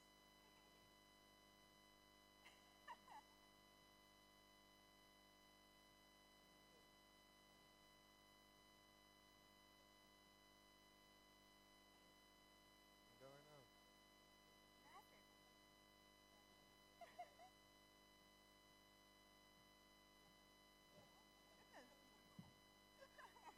Go right now.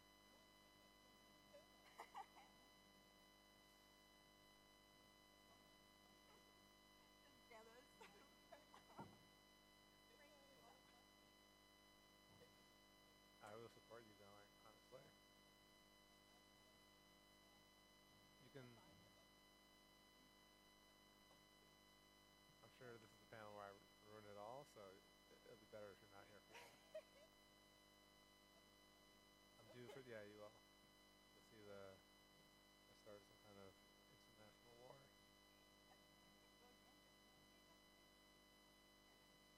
Just censor it? Just. Ah, yes. Yeah, make a fake accounts and like.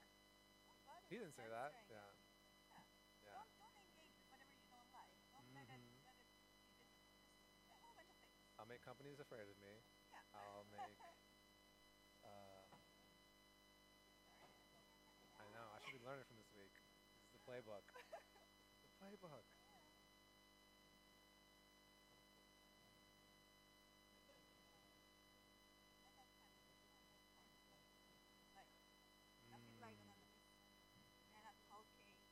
Yeah. Well, at least no one can upstage you. Yeah, well, that's. Oh, yeah. That's a good point. I forgot about that.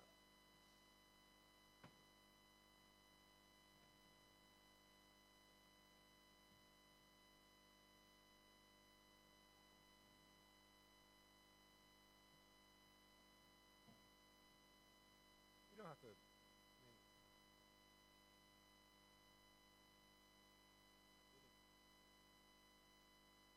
On Twitter? Do I follow you on Twitter? Let's find out.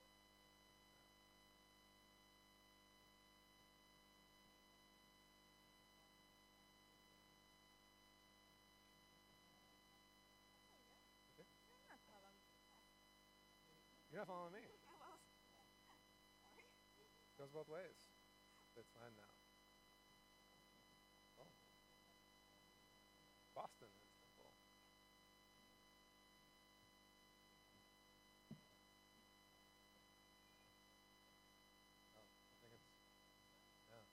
I think so.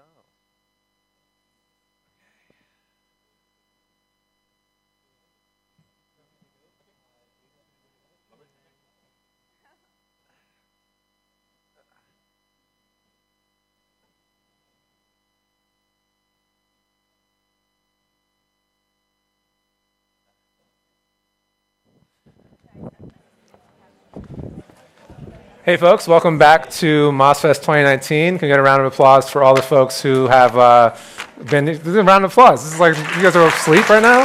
Thank you. So next up, we have a talk from Jansu Janja. She was one of the panelists yesterday. She is the founder and director of the AI Ethics Lab, and she also has a PhD in philosophy. So I'd like to bring up Jansu right now. Give her a round of applause. Enjoy. Thanks. So I will be talking about ethical AI, which, oops, too quickly, which is something that we are talking about so much recently that it seems like we've been talking about it for ages. That's not really the case. For the longest time, ethics of AI or AI ethics has been only something that is of interest of a handful of philosophers, computer scientists, and sci-fi authors, basically. Only recently, the public started caring about it, and I can be even more specific. So this is the worldwide Google search trends for the past 5 years of the term AI ethics. You can try different versions, ethical AI, ethics in AI, and you will get more or less the same trend. Basically, until 2016, when you said AI ethics, you would just get like blank stares. People wouldn't know what you're talking about. Then things started changing in late 2017. And that is when we started having scandals.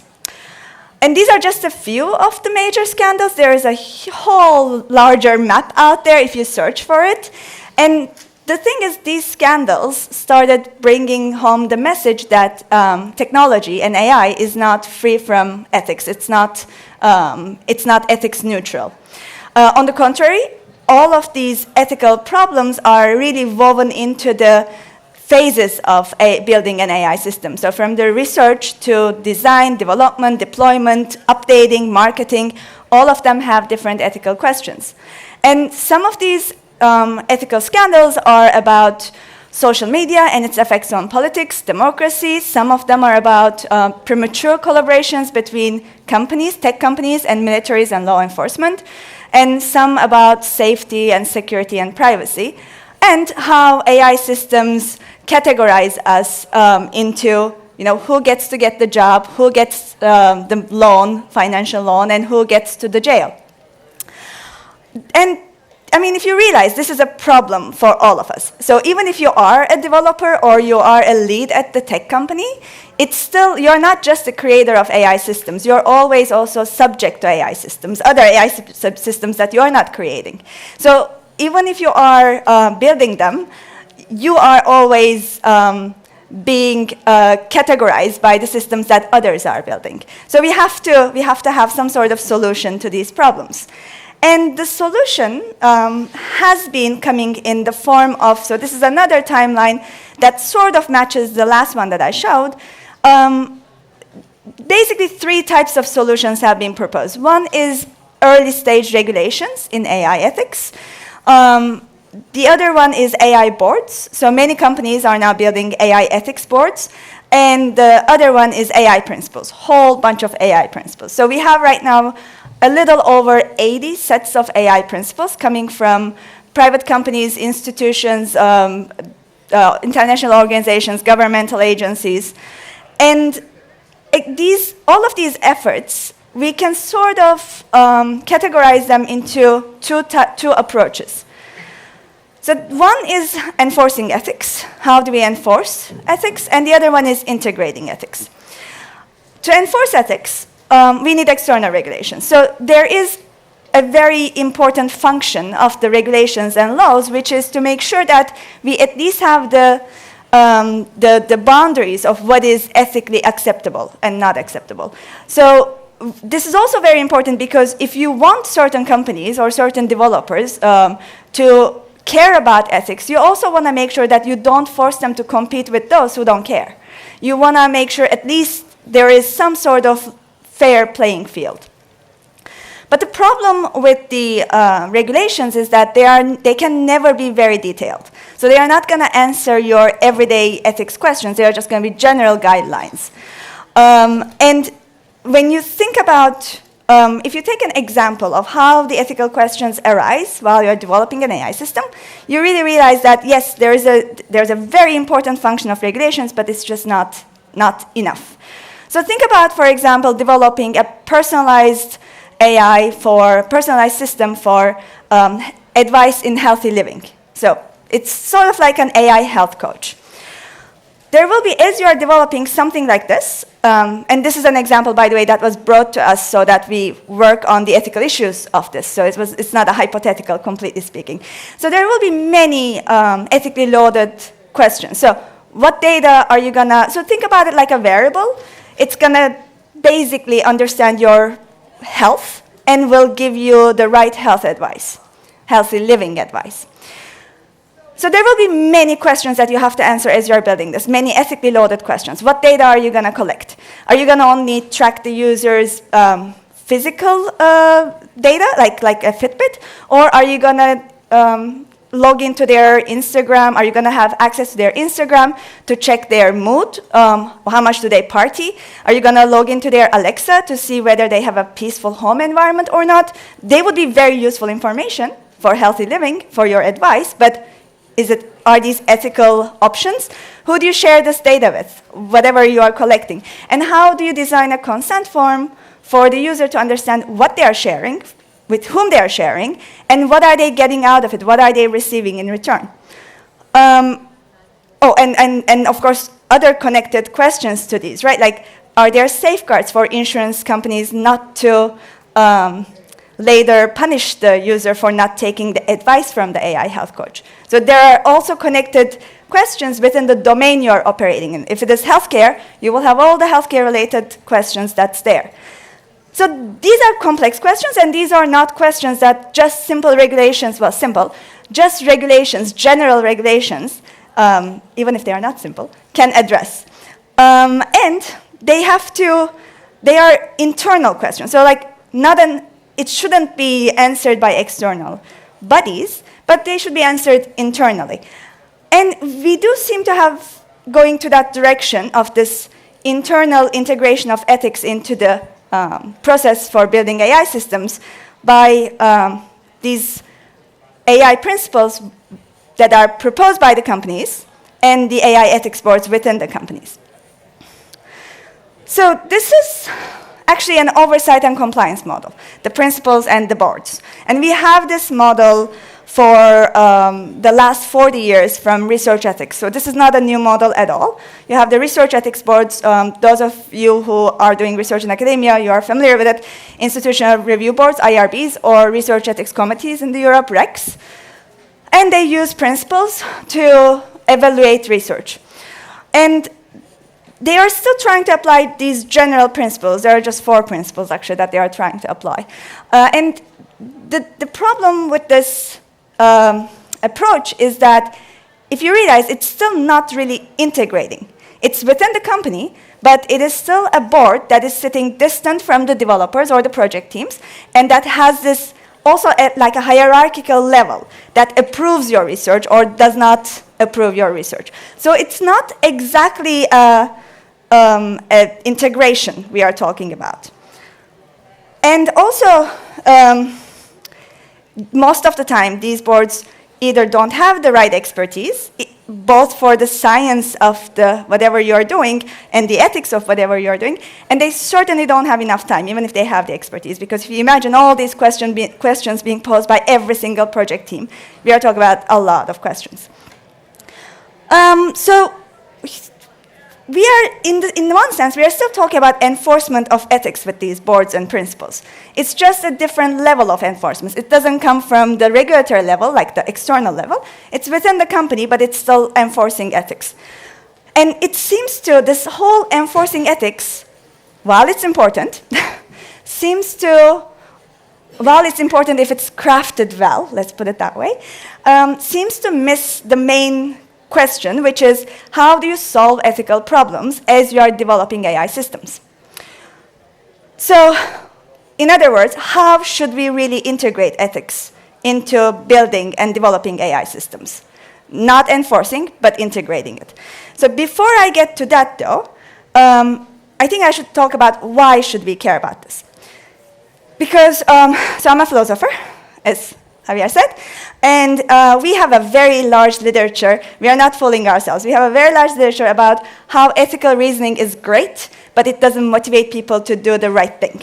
So I'm going to try to give you a couple more motivations. If you're already motivated because it's the right thing, that's great. But if you're not, as a company or as a developer, as the practitioners basically, when you're not endorsing ethics, basically you are taking a risk. And it's quite a high-stake risk, because what you're doing is that every time something goes wrong, every time there's a scandal, basically you are giving the impression that you are the wild ones that the society has to control, which means heavy regulations are going to come to your way, and which also means if the scandals keep coming, they're going to come really fast.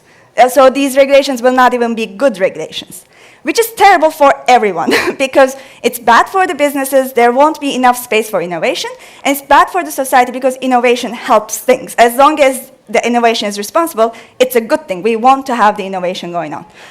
So this is at least one more reason why you should care. So then how do we integrate ethics? So if we want to solve ethical questions, then we have to think of them not just like policing ethics, but we need to think of them as like puzzle solving. Of course, ethical questions are not this simple, so they are like this. There's like very complex moving parts at all times that you have to deal with about individual well-being, individual autonomy, societal well-being, social justice, harm, but you have to consider them. And you have to consider them at each stage, as I said, from the beginning. Research, development, design, deployment, updating, all of these have unique ethical questions. So what's the model? One thing that we need to do is to catch these ethical problems from the very beginning, as soon as we can, before they become bigger problems. And if possible, just eliminate them. And for that, we need the people who are actually building AI systems, the developers and the researchers, to be aware of the relevant ethical issues and to have some sort of tool to deal with these ethical issues. So if these questions are not very complex, then we can do that by training the developers and the researchers, basically add another tool for their toolbox to deal with these ethical issues. By deal with them, I mean either, if it is, as I said, simple, solve them. If not, flag them. Just flag them and demand solutions for them. The second aspect is when the question is really complex. Obviously, we don't want to spend all the energy of people whose task is to build these tools to dive into the deep philosophical literature. But there is a deep philosophical literature, and applied ethics has been around for a very long time. So we have a lot of knowledge around applied ethics and using ethical problem solving in practice. We've been using it in medicine, in public health, in environmental questions. In businesses, we've been using applied ethics, so it's not like we are not reinventing the wheel here. So what you can do is to analyze the project. If it is a complex project, then you analyze the domain. If it is in healthcare, again, think about the AI health coaches that I just mentioned. Well, you have to understand the ethical questions around healthcare system, and you have to understand the questions around variables, the technology itself. And you need to figure out a set of right answers. Yes, a lot of the times, there is no single right answer. When the question is complex enough, we won't have a single right answer, but we can eliminate it to couple of right answers. And that, if you could just choose from that set of right answers, you're really, really good. We are so much better off. And finally, certain complex questions will keep appearing over and over again. And for that, we don't want to rediscover the whole thing again. We don't want to do analysis again from the very beginning. What we want to do is slowly set a strategy for the company or the institution. So basically, figure out, those 80 sets of principles. Well, figure out what they really want to say. What do these companies want to say with those principles? A lot of the times, principles will say things that are very charming, like be socially beneficial and protect individual autonomy and privacy, and you will realize that, well, they clash a lot of the times. That's what a complex ethical question is. They clash. So how are you going to deal with them? As a company, what is your agenda? What is your strategy? Ethical strategy. And so operationalizing these principles, putting processes around them, and setting precedents. what did you decide last time you had a similar question? And how are you going to use that knowledge now with this next question on the table? So these 3 steps, where are we actually doing this? Where can we do these? Well, obviously in the companies. So any company that has some resources to devote to ethical analyses can look into these, integrating these into their into the processes in building AI systems. The other one is incubators and accelerators. Startups are usually quite concerned about the ethical aspects of the products that they are building, but they don't have the resources, and that's very understandable. So the incubators that they are located in and the accelerators that they are located in are the right places where these services, these information can be offered them. And finally, the research centers. So academic institutions are as lost as the private companies. So you still need these steps to be integrated into the research and development process within the academic centers, within the research institutions. And the demand for this should come from companies and startups who understand that, well, hopefully who understand that ethics matters, but if not, that business risk matters. Developers who care about really just developing good technology, because when your technology is making huge ethical mistakes, usually they're also wrong. If you're trying to have the best algorithm for hiring decisions, and you, because of biases, you discard a whole bunch of women, your algorithm is actually not getting the right people. So it is an enhancement of the technology if you get the ethics right. And as developers, my sense is we care about this. And investors who are investing into these companies, because they are also taking a risk, business risk.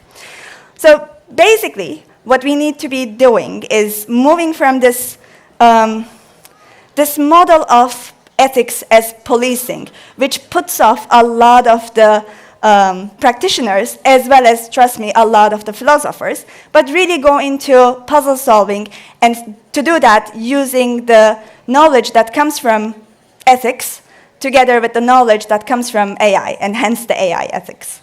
That's all. Thank you.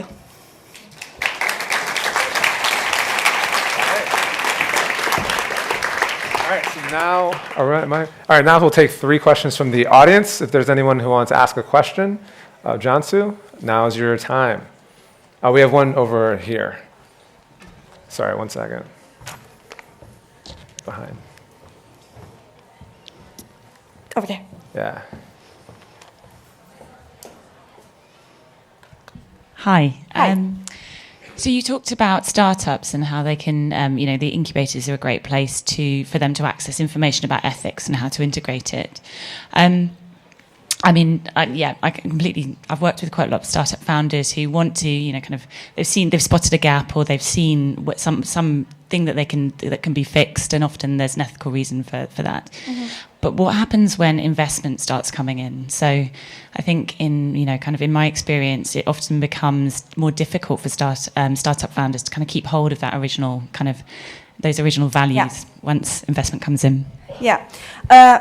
Basically, you're right, and what you're pointing to is that as soon as there are parties involved that don't care about the ethics of whatever you're doing, there is a tension, and then you have to make the decision, well, I really want to get this startup going, should I just this once not do this?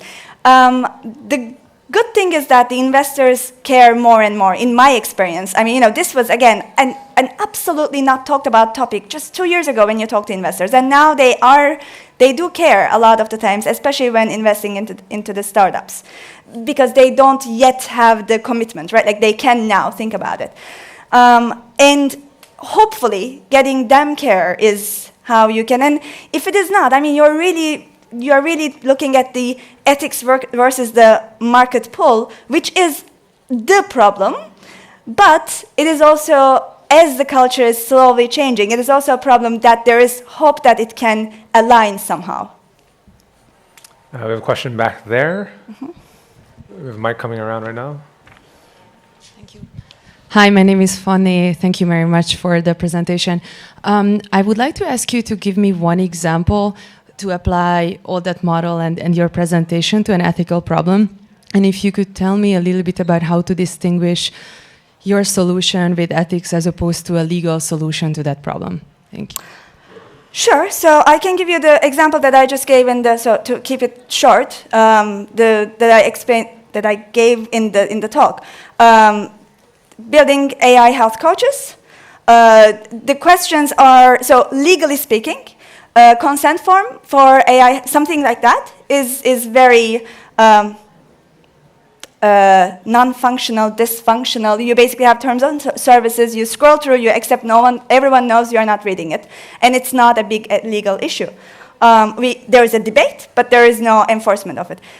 It is an ethical issue, and we are all aware of that. So one way that it diverges is, like, ethically speaking, terms and conditions mean absolutely nothing if we know that you're not reading it. Because what it should mean is informed consent. You know, there is a reason why we call it informed consent, and there is no information provided. The information is not provided in the way that a person will have the time to read, will have the energy to read, and it's updated all the time. So everything around that, for example, is a major ethical problem. It's not yet a legal problem. The good thing about ethics and legal to often aligning is that when the conversation starts somewhere, usually in ethics, that informs the rules, regulations, luckily, so that they start there is a good feedback loop between the two. Something that you kept saying as again, going back to another field, just medical healthcare, something that was a problem, the informed consent, just ethically speaking, became a legal rule. You have to have this implemented and implemented properly at this point. So I would say this is one like really simple example where it changes. And how it would happen, well, you know, the whole consent structure around this particular product has to be designed while you're designing before you basically push it out. We have time for one more question in case there was somebody who wants to. We have one question right here. There's a mic right behind you. Hi, thank you so much for your talk. I think the integration point is a really, really powerful one. And I'm curious if you've seen examples of this, especially, and ones that are really functional, because from what I've observed, engineers by training don't have necessarily all of the domain knowledge necessary to do that puzzle solving. Oh yeah, absolutely. Well, and so how do you bring the other relevant experts to the table? And have you seen that working, and how did that come to be? Because it doesn't seem to me to be the way that most tech companies are structured today. You're absolutely right.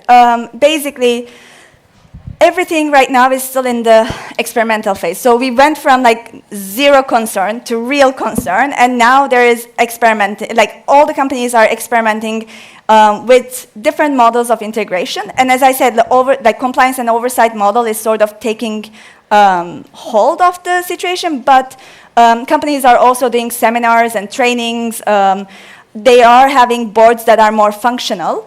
By the way, I think, yes, very important point you make is that, no, I don't expect engineers to now ditch engineering, go into philosophy, solve all the ethical problems, because, I mean, there's a division of labor, right? So philosophers are the ones who deal with the ethical questions. And if you need like a field information, well, sociology people should be the ones that you should go for. So we have the right training already, and we have these trainings come together in different fields where we decided to care about ethics already.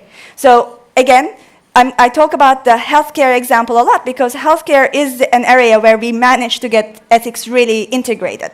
Not perfect, but the best that we have. And there you do have philosophers collaborate with public health people to decide, you know, how to set the guidelines, how to set the agendas. And in particular cases, you know, with a hospital, what are you going to do about this particular case? You don't tell the surgeon, okay, now take 3 days off, figure everything out yourself. No, because that would be a waste of the surgeon's time in this particular question, whereas you have people who are actually skilled in this. Nice. All right, well, that's it. Thank you so much Thank you. for the great talk. See you soon. All right. Next up is the Future of Digital Policy in Europe panel. I'll be joined by 3 panelists soon. The panelists here? Oh, here they are. All right, give a big hand for Katarzyna, Guillermo, and Prabhat.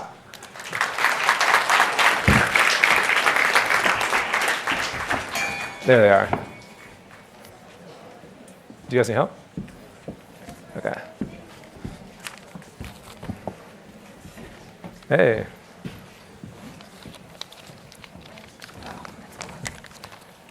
All right, so a little bit of introductions. I'll start ladies first. Katarzyna Szemyelewicz, co-founder and president of the Panopticon Foundation, lawyer and activist specializing in human rights and technology, and you might recognize her from the talk she was part of yesterday, and Kasha for short, right?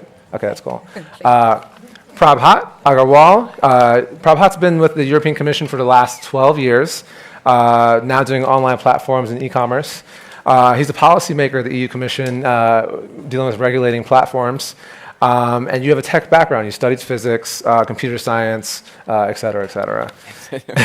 It's like a long resume. And then we have Guillermo Beltra. Guillermo is a global policy director at Access Now, a global NGO working to defend human rights for users at risk. So thank you for joining me today. I want to talk about digital policy in Europe, but just to kind of level set and start, GDPR went into effect about a year and a half ago. What do you think we've learned since? Which parts are working and which parts are not working? Anyone can start. Yeah, Prabhat, you wanted to? So I think, I don't want to go into the details of kind of which part, because it's a huge piece of law, and let me just zoom out on kind of a couple of things, what work and what don't work. Of course, I get annoyed, like many people, clicking away my cookie consent forms, but I think that kind of distracts from the real issue. I think that what's really impressive is that I think GDPR has really been a game changer in kind of how we see tech policy and tech regulation, taking an issue which is a fundamental rights issue, and putting a frame around it. And what I think has been really surprising is that I've been kind of part of this from the beginning, but from a slight distance, because this is a data protection issue dealt with by another team. But the way that we've turned 180 degrees from something that was completely crazy, completely impossible, it would never work, it would destroy the internet, to something where a lot of people say, wow, this is like a really powerful framework for protecting user rights, and lots of people are saying we want to now copy this, at least in part, around the world, and I think that's been really a learning experience that has informed some of my thinking. Okay, so some of the things that are still kind of settling in right now, because it's relatively recent, so it's a lot of emphasis now is shifting away from the actual meaning of the rules and how they apply now to enforcing those. So we see cases being geared up by data protection authorities in member states. We see the global conversation around data protection and privacy changing. So those are really the game-changing positive elements. I think some of the negative elements that I think people are annoyed about is the kind of banner clicking, but let's not forget that there is also e-privacy regulation that is still being negotiated, and I'm still hoping that it'll be adopted soon. That'll at least in part solve some of the issues, But in general, people are much more aware of privacy issues around the internet than just even a couple of years ago. People are taking it much more seriously. It's conversation in schools. It's conversation not only in some offices in Brussels, but it's conversations worldwide. I think that's really my takeaway from what has happened. Nice. Yeah. No, I think I agree. Politically, it's a success in the sense that it has sparked this global conversation about the importance of privacy and data protection. We've seen a 10% increase in countries that have actually adopted new data protection frameworks that are completed. And there's like 30 other countries around the world that are now working on their new data protection frameworks. So I was thinking, I agree the main objective of the GDPR is to put some legal structure on the protection of a fundamental right in Europe. And it's important to remember that it's everything that's in GDPR is not new. Actually, not many things are new. It's just bringing an old data protection law into kind of more the modern area and putting some obligations and some enforcement measures on top of it. But I was thinking earlier in the panel you guys had on governing AI about how do you regulate the market? Like, how do you tell the market where a market, in that case it was AI, but here it's like more the digital space, where do you want it to go? And that, I think, is that the GDPR is a good public policy tool, because in addition to protecting a fundamental right, you're telling the market, that's the direction I want you guys to innovate towards and to think towards. And in that sense, it is being a success. All that said, like Prabhat just said, it's way too soon. It only entered into force about a year and a half ago. There's still Slovenia and Greece have not developed their own implementing laws nationally. Data protection authorities are way far from having sufficient resources to go police everything that they have to go police. So we're happy where things are going, but there's a lot of work to be done still. Yeah, did you want to weigh in as well? I fully agree. It's a bit too early. I think we need at least 3 more years to see the enforcement measures at full speed.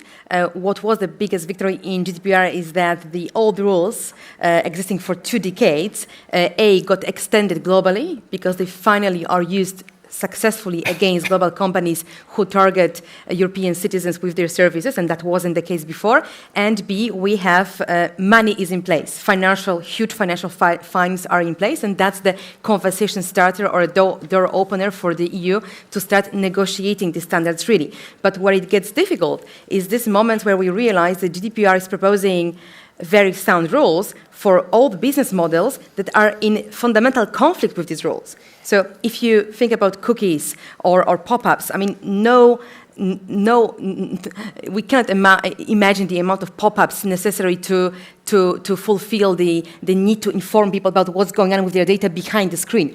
That's not the solution. We have to remove the data. We have to end the data transfers happening behind the screen rather than try to clean them or legalize them with pop-ups or any measures of that sort. And this is where it gets difficult, because at some point, enforcement of GDPR will have to mean that we cancel some of the business models. We simply delegalize them, like the whole ad tech business model. The advertising technology developed in a way that cannot be reconciled with GDPR. No pop-up will clean it. So we have to face it. And that's the difficult part, because even for data protection authorities today, it is a bit hard to say, okay, that branch of the industry has to disappear because it's not in line with our principles. That's the hard bit. Yeah, I'm glad you and Prabhat brought up the cookie pop. This is a hot button issue backstage when we were talking about when you go to a website, it says, hey, we are asking to save cookies on your computer. Is that okay? I feel like I get that pop up still 50 times a day. But Guillermo, when I mentioned that, you said don't blame the sites for that pop up. Like, who's at blame for that annoyance? Or is that even a bad thing? Or the law. Like, what's important to recognize is that nobody's forcing those advertising networks to do those complex cookie pop-ups or consent notices via email that way at all. And to Kasia's point, nobody's forcing them to have that business model where it's all based on tracking every single one of us, every single click we do around the web.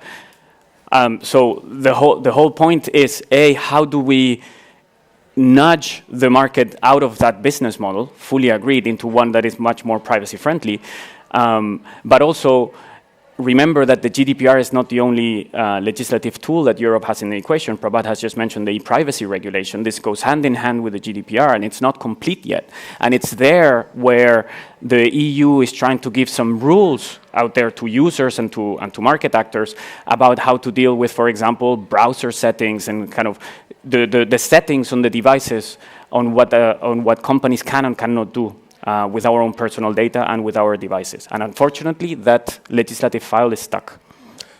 Did you want to?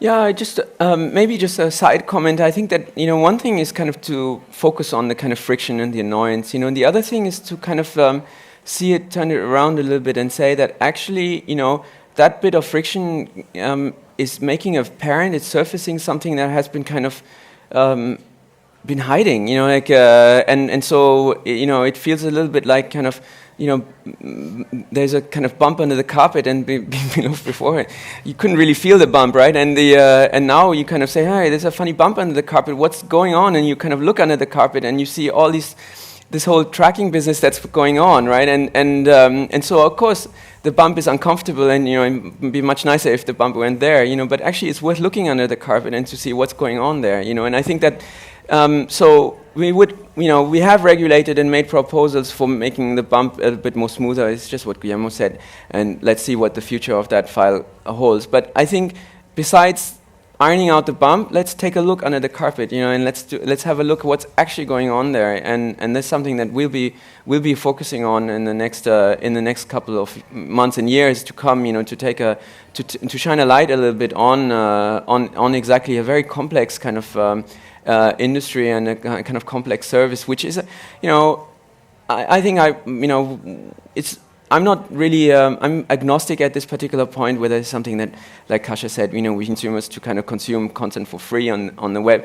So our first step is going to be just to take a look, like and take a look with open mind at a very complex area. What we do know, though, from some behavioral research that we've been doing and commissioning, is that when you talk to users, the first time you talk to users and you say, hey, what do you think about targeting? What do you think about recommender systems and so on? First time they say, yeah, this is really good stuff, like I get what I want, And then you iterate and you explain, hey, do you know how they get to know how to target you? And I said, I didn't know. And then the second iteration, they say, maybe it's not such a great idea. If you iterate once more, people can swing their views on whether they like what's going on quite a lot, And I think that process of discussion is really something that we need to have now again, rather than being stuck on just the annoying banners that we see, which I find annoying too. Yeah. Do you guys want to add on top of that?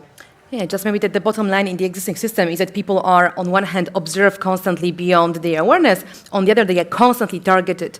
So that's a deeply unfair setting in which our users operate. And we cannot fix this system by adding more trust or more transparency or another pop-up. It's just unfixable that way. We have to rebuild it. And that's why I'm saying that some business models will have to go away, because they're fundamentally, they cannot be aligned with the principles of trust, transparency, choice that we built in the European law. It's like with ecology, we can discuss how to deal with waste and how to recycle, but wouldn't it be better to produce less waste or remove from the waste culture which we are embedded in? That's exactly the same challenge we face in the digital ecosystem. Yeah. Just two quick thoughts, actually, on all of this. One is, first of all, it's very encouraging to hear that an important regulator, that the European Commission, is now willing to lift up the carpet and look underneath it, because many groups like ours, we've been kind of sounding waving that alarm bell for 10, 15 years. I'm liking this carpet metaphor. This is great. There was an ongoing global conversation about this whole do not track standard, and when that failed, we, at least in Europe, were saying, well, then we got to find at least a European solution, because online tracking cannot become just the main business model everywhere, and it has, and it's bigger and bigger. So how to keep that under control?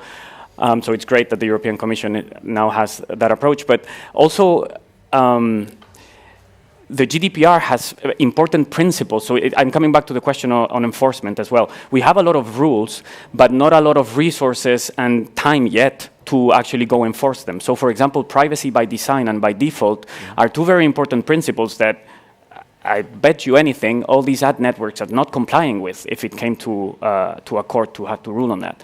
So there are already tools that we have to start using to iron out that carpet and get all those business models that are not compatible with fundamental rights out the door. Yeah, this may be wrong, but sometimes it feels like the EU is more concerned with lifting up that carpet than the US government. Is that true, or is that not accurate? Kasia, do you want to take that one? I mean, I take European perspective. I'm looking at what FTC does and what what US-based politicians like Elizabeth Warren say from European perspective. So I actually see quite radical headlines coming from the US. I also remember, I think 2 years ago, US-based researchers and advocates coming to CPTP, our annual Brussels-based conference on privacy, with this "Break Them Up" banner. And I thought, like, wow, welcome, guys. Like, finally somebody's saying this really forceful way, really open. So from my perspective, US-based entities and public entities like FTC are actually using forceful measures like financial fines for quite a while against these companies, and I believe they already got to the wall, to the point where they see that structural measures like breaking them up are necessary because financial fines clearly don't work. So maybe they haven't came up with privacy protective regulation yet. It's only now happening. But before us, they started using pro-competition measures against these big platforms because they had them at home. And maybe they were the first to see targeting risks or manipulation of public debate risks because they had a lot of this business going on before we saw it at full scale in Europe with, say, Brexit campaign. So I wouldn't be that critical. I think a lot of interesting ideas are coming from the other side of the Atlantic as well. What do you guys think? Do you feel like GDPR loosened the jar and then the US is kind of like, oh yeah, let's do? Like, do you think? Yeah, I think that, so first of all, this is what I meant earlier, you know, the conversation, the global conversation around regulating tech has of course changed. You know, that's part of it is like a general techlash kind of phenomenon. The other one is that you know, people are looking all over the world about, you know, kind of similar issues, you know, whether it's data protection or content moderation, or you know, like what happened after the Christchurch incident was a kind of example where kind of governments are saying, hey, what are you going to do about it? Kind of just watch this happening.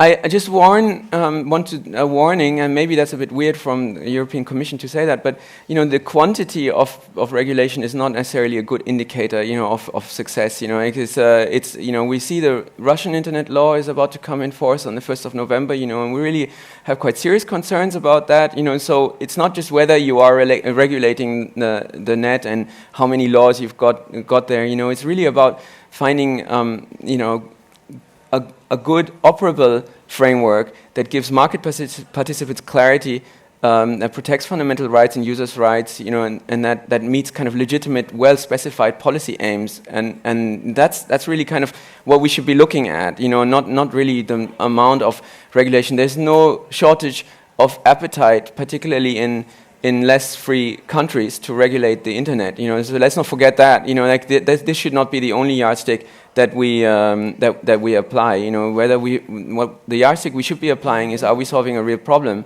Do we have evidence of the nature, the scale, and the depth of the problem? Are we taking the least invasive option, which is still effective? You know, to address these problems. This is the standard to which the Commission should hold itself. And we do, and then the democratic process should challenge that, right? And but it's really important not to just say, is there enough regulation or not? Because that puts us in a binary of whether we regulate or not. That's the wrong framing. The wrong framing is what's the problem exactly, and how we're going to solve it. Got it. And Guillermo? Yeah, and well, first of all, also to say, like I agree, just regulation for the sake of regulation is not what we're talking about. And if I may, Europe doesn't do everything right either. So we're not, like as a civil society, I think we're not happy with every internet-related regulation that has come out of the EU. Look at the copyright directive or what might happen with the terrorist content directive, so on. But for me, the point is that there are many conversations around the world, in Latin America, in the US, in India, in so many different fora as well, about how do we deal with these complex multidimensional internet problems, and the solution will not always be through EU-style regulation. And that may be fine as long as we are solving problems as long as we're finding solutions to the societal problems. One important precision I think that is always important to remember is that the GDPR is not just, now that we're zooming into the GDPR, it's not just a protective sphere for Europeans or for people in Europe. It's actually, if you read the title of the GDPR, the second part of it is, and to enable data flows around the world or something like this, or cross-border data flows. The GDPR is designed as a tool to actually make the internet work in a private, like in a data protection respective way.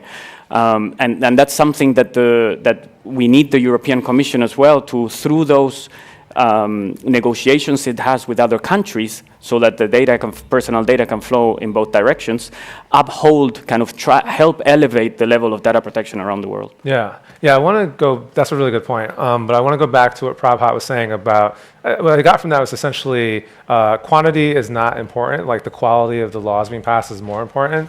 And this is a question I asked in the previous panel, but whenever I see Facebook and Google being fined billions and looking at how much they make just in a quarter, which is multiple billions, like if we're talking about future of policy for these internet companies, how do you go about reprimanding or putting in effective laws when money is no object? How do you do that?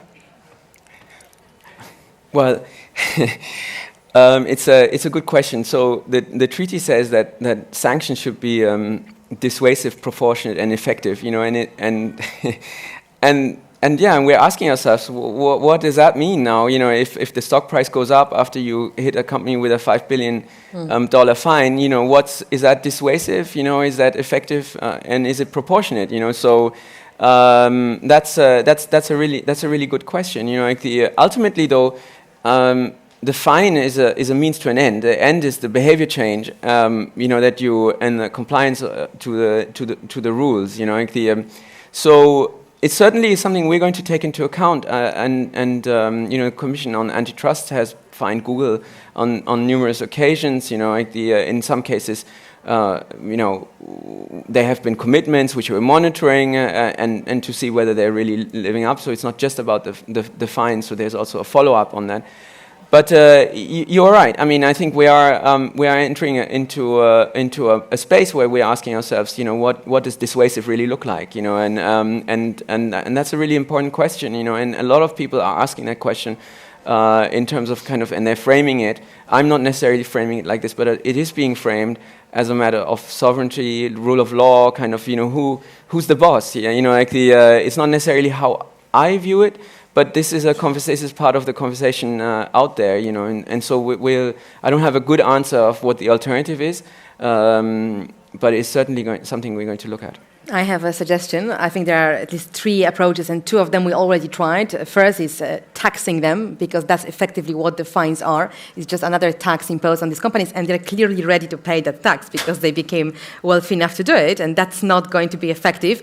But, transferring money from their budgets to public budgets makes sense. I'm not saying stop fining them. Yes, please continue, but remember that there are 2 other approaches possible. Second is what I call constitution for digital emperors. We can approach these digital emperors and kindly ask them to be more protective of our principles, our rights. So ask Facebook to observe due process when it's removing content, or maybe reveal more information about targeting, political ads, all other types of content. We've been discussing this for a decade, I believe. We had some progress. GDPR also can be seen as this constitution for the emperor to some extent.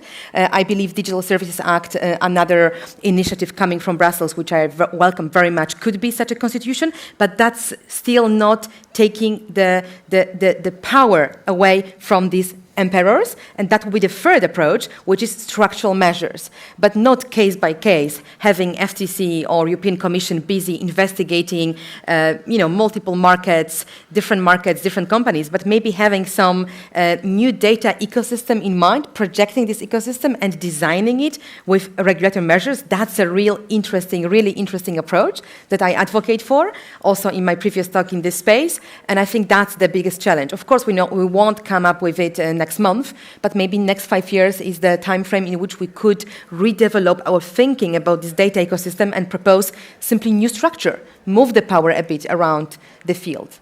Yeah, that emperor-empire metaphor is so strong. I want to go back to... Oh, go ahead. Can I just add...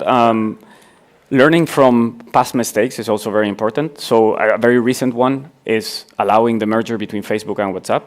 I think that it's now evident that we've just allowed that giant to become so big that it has created that it now controls effectively the largest communication platform in the world, and regulating it and keeping under control all the problems that stem from that has become so complex because of that. And in hindsight, at least from a European context, the European Commission was in a good place to say, wait a second, this is probably going to create way more problems than benefits. The question is whether competition rules and the policies that that help the Commission make those decisions are up and kind of ready for the digital age. And that's another question that we need to be asking. How can we rethink all those frameworks and all those enforcer authorities to be able to deal with such new complex phenomena? Yeah. Yeah, we don't, well, so the panelists told me that they want to forfeit some of their time to hear some of your questions. So I'll only keep it at 2 more questions, and then you guys can hear from them, the audience. But going back to what you said before about how GDPR, a big part of it is like data flow freely around the world, and global is the first word in GDPR. I want to talk to you about global, not just regional, but also being all-inclusive. Like, it's only lawmakers generally who kind of have a influence over the laws that get passed. Guillermo, how do we bring in everyone or other folks to kind of affect these laws? So that's an interesting conversation we were having backstage as well. In the context of, well, first of all, and we had a very interesting conversation about what is our understanding of the open internet globally? Like, what does open mean? And there is such a multiple fora, both regulatory and self-regulatory, and just conversations around the world, that it's not very easy to just pinpoint one place where you can say, okay, there is where you really need a kind of a multi-stakeholder approach, because on some you have it, on some you don't. So right now, just the complexity of the global conversation about all these issues is pretty unmanageable. What we were talking about just earlier is that when you have conversations about, for example, how do we regulate issues like freedom of expression online, and what is good regulation to protect that fundamental, that human right, for us it is very important, and that's a lot of what we do globally, to bring in groups that are the most affected to the conversation, the most marginalized and vulnerable groups that see themselves most affected when there is content about issues that they care of being taken down, or when they are suffering a lot of just online attacks to who they are or to what they're doing and so on. And having those voices in those conversations is just key at any level. Yeah. And then last question I want to ask everybody on stage before I open up to the audience is just like, what does a win look like? Like, what should we aim for here? And don't all rush at once. It's a hard one, right? I don't think we can have final answer today, because that's a process. That's something that I believe should be the task for the whole movement of people in MozFest and beyond MozFest, because it is a real task that we have to, work on together. Nobody should have the arrogance to say that's the win for everybody. But definitely what's not the win is the current situation when we have big dominant players in the middle of the ecosystem controlling data flows, controlling what is allowed, what is not allowed, guessing the needs of all these vulnerable people, ruling them basically in quite authoritarian way. That's what we want to depart from. So on the other side of that spectrum, I can see open ecosystem in which, for example, vulnerable groups can organize themselves bottom up and define what it means for them to be safe, or what it means for them to express themselves, and then the ecosystem basically including this, allowing for that diversity. So a diverse, federated, open ecosystem, which is not ruled by any benevolent emperor, but basically much more bottom-up and preserved with rules like GDPR, like hopefully new regulations providing for privacy and security. How about you guys?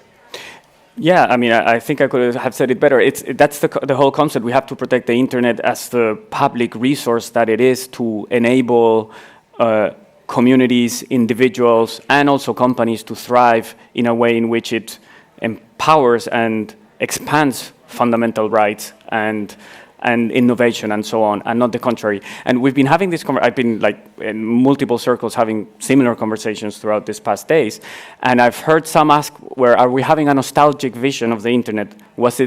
Is it that what it used to be and we just have to change mindset? I would say no. That's still, that for me is still the idea. It's just the dynamics might be different. The technology is definitely different. Now, things like, for example, the advent of AI and so on complicate the whole conversation even much more and so on. But the idea of having this public resource that helps society work better and integrate better amongst themselves and be more open, is definitely what we should strive for. Prabhat? I think, from my perspective, I think there are kind of three elements of a win. One is that users feel kind of safe and empowered online, but also free. And where that balance lies is going to be our challenge in the next kind of couple of months. But I think that on those two aspects, users being safe, empowered, and free, I think the balance isn't quite right at the moment. It's part of the abuse problem that we mentioned. It's maybe the ad tracking problem that Kasia mentioned. That's one thing. There's a third element which we didn't really discuss, which from the EU perspective is super important, is that to continue to make sure that the EU is a great place to start kind of innovative service. Just maybe I'll end on this anecdote. A couple of weeks ago, I was in Riga. There's a great startup, students setting up a kind of house sharing platform when they move into university. It's great stuff, and they wanted to expand to Amsterdam and Berlin, and the guys just looked at me. Are there any EU laws that I should be aware of? And I just said no, don't worry. But so it was. But it needs to be. We need to make sure that we also keep these people in mind. We focus on Facebook and Google and the big ones, but there are like 10,000 small startups in Europe, all trying to kind of grow here at home, and they need to make sure. We need to also make rules that work for these people. So a win for me is a situation in which users are safe, empowered, and free online, and where small startups feel that Europe is a good place to start a business. I just want to add one more on the big ones. A win for me would also be if the knowledge generated about humankind, all of us, by the big ones, can serve the smaller ones and can serve the public purpose. Let's not forget that there is also a lot of knowledge or value generated by the existing ecosystem, the closed existing ecosystem, that is now controlled for commercial reasons, but we don't want to destroy it, right? We want to, I hope, reuse it for a better. So that's also a target. Nice. All right, now audience question answer. Anybody have any questions? I've got a few in the middle, one in the back. Kevin's coming around with a microphone right now. Hi, thanks for the panel. It was really interesting. I just wanted to pick up on the point about competition law, which I think Guillermo mentioned, and how does that need to evolve in the EU and beyond? Because consumers are giving their data away for free. They're not exchanging money with these companies. So how do you measure detriment when it's not someone losing money and there might not be a choice to switch to a different service provider? Should I take this? Sure, you can take it. So that's a really good question. So in my team and in also a DG competition of the European Commission, like the antitrust team, we are in an ongoing conversation about exactly that, what you've just said. And I think you might have seen that there are a couple of reports that have been, just have been published this year around the future of competition law and in this space. And I think that what we're doing right now, and it's going to take a little bit of time, but digesting all the recommendations that have been made at EU level, in Germany, in the UK, in the US, also in Australia, and we're kind of processing this at the moment to distill which elements of recommendations will go through a kind of review of competition rules and to what extent are they necessary. But we're also looking at, in this area, if there's any need for additional ex-ante regulations, to help that. But the point that you're making, that the kind of consumer welfare standard is something to kind of double check, is that really the right standard? That's certainly something we're looking at very closely. So we have a pretty good team of people looking at it. It's the same team that was responsible for the antitrust enforcement for Google. And I think there's a willingness to kind of take a fresh look at this. And Executive Vice President Vestager has also announced that we would be looking at that and as a follow-up. How exactly it would look like, I think there are some ideas in the table. We're just kind of going through exactly what has been proposed. And it's not going to be a quick win, but it's certainly something we're taking very seriously. So point fully taken, and there's at least 2 full working teams on this to follow it up in the Commission. Great. Any other questions out in the audience? We had a couple over here. Actually, there's a few. Is Kevin still going around? I'm Jesse McCroskey, a data scientist with Mozilla, and thanks for the thoughtful discussion. I was curious that given that many problematic uses of data online, you use the example of the ad tech industry, which I think is great, can really constitute human experimentation. Do you think that the existing frameworks around ethical approval for human experimentation could be a useful tool here? I believe you refer to framework for research, right? Yeah, that's a brilliant idea, and I think also coming back recurrently in terms of Horizon 2020 and these types of publicly funded programs that absolutely should include this thinking. I mean, I'm saying as an external observer, I'm either a researcher here nor a regulator. I wonder what Prabhat has to say, but definitely it's something that funders of public research should have in mind. I don't know if they do. Yeah, they do. Yeah, but I think that your question was probably not so much about publicly funded research that's going on, but actually about the tech and industry practice itself, whether that should be subject to prior authorization due to kind of in the same way that biotech experiments by private companies have to be pre-approved. Is that what you wanted to? Yeah, I think so. We're not there yet, but it's definitely an interesting avenue of thought for publicly funded research. Even if it's carried out by private companies, there is an ethical screening, and data protection aspects are a mandatory part of that screening. So if you want to get R&D money from the European Commission, even as a company as Facebook or some other company, and that involves data protection relevant issues, you have to do a screening. Otherwise, you don't get the money. But whether the industry itself should be subject to such screening is a good question. I don't have a good answer, but it's something that's worth examining. Anyone else want to? Okay, next question. Let's see where Kevin has the microphone. Right over there. Hi. I was wondering, Kasia said that this new ecosystem, part of it should come bottom up. So I was wondering, as citizens, what can we do to try and help push things in the right direction? Should we be weaning ourselves off Google and Facebook and all these things? In the ecosystem, I imagine I do not assume movement of people outside of these networks. I think that could be a consequence of a new version, a federated version. So once you have a federated one, then there are places where we can move. But before we create it, it's rather forcing these companies to open their APIs to the level where we can experiment and add new layers, new alternative services on them.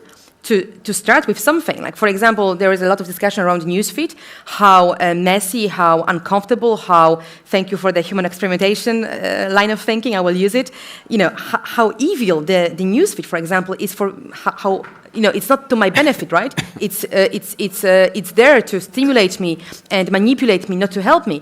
I want a different one. Can I achieve it? Well, technically, yes, right? I can imagine an API that allows an external developer to propose a better, safer algorithm to function on Facebook. So the ecosystem, I imagine, has this possibility, and then eventually we might imagine this as a federated structure where, yes, people could also move somewhere else. But right now they have nowhere to move, and we have to acknowledge this. I think what the point you raise, I have a slightly different perspective, but I don't want to contradict Kasia because she's got great ideas. But I think that the power of users to take their business elsewhere is really enormous, and you shouldn't underestimate that. It's a really powerful factor in changing companies' behavior. Much more I think than regulators think. And we know this from documents about strategy documents about how to counter WeChat or how to counter Snapchat and so on. This is a really important thing. So conscious consuming, is really a hugely important factor. And you do have choice. An agency. And one of the things that we want to also say is that you're not. Sometimes what I get a little bit frustrated with in conversations in Brussels, in my bubble, is that that users are represented as kind of purely passive, that they are just kind of victims of what is thrown at them, and they have zero agencies. And I think maybe we're simultaneously over and underestimating the agency of the users. You know, like sometimes in some aspects we think that they can do more than they can reasonably do in an attention economy. But in other cases, I think consumers do have a choice. You know, and they can make a conscious a choice when you pick your food and when you pick your clothes. You know, you take conscious choices. You know, you can also do some of that online. And educate yourself, and this is something that is really something as part of the conversation. It's not only about regulation, it's also about empowering people and educating users, you know, and I'm actually very optimistic. I see it when we work in the little bit of work we do with kids, and we should be doing much more, is that we actually are aware of a much higher level of awareness than we sometimes assume about the dangers and so on, and their usage patterns are different from what the kind of lambda user in the policymaker's head is, and that's an important part. So maybe I'm overemphasizing, over optimistic, but I do think this is an important part of the conversation. I would emphasize Prabhat's last point about read about this, like talk to your friends about these issues, get more interested, look into how these platforms are designed to capture your attention and keep you there, because I, for one, deleted my Facebook account a year and a half ago, haven't missed it for a day. We might, there might be some examples where we don't really have alternatives, and you'll ask yourself, yeah, but then where do I go? But ask yourself also, do I really need it? Could I be spending my time somewhere else on the internet that is more creative for me, more participatory, more, and yeah, just don't, let's have this conversation be more mainstream than it actually is. Just to clarify my point, that nowhere to go does not refer to lack of other brands or services. I mean the business model. If the business model everywhere is more or less the same, we really have nowhere to go. So that's what I mean, and that's why I think we need to rethink ecosystem so it becomes not service-driven but value-driven. Yeah, I think we have time for. That's all the time we have?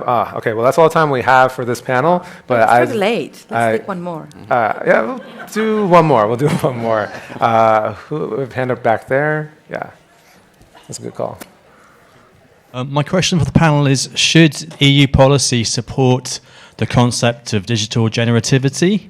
And by that, I mean the idea that if you do things like interoperability and decentralization, you can enable uncoordinated audiences to collaborate and generate unplanned innovation. The classic example is the Payment Services Directive 2, whereby mandating open APIs for banking and also allowing users to take their data, that at least in theory allows new third parties to come up with new services and makes the EU much more competitive compared to the US, where banking's in the Stone Age.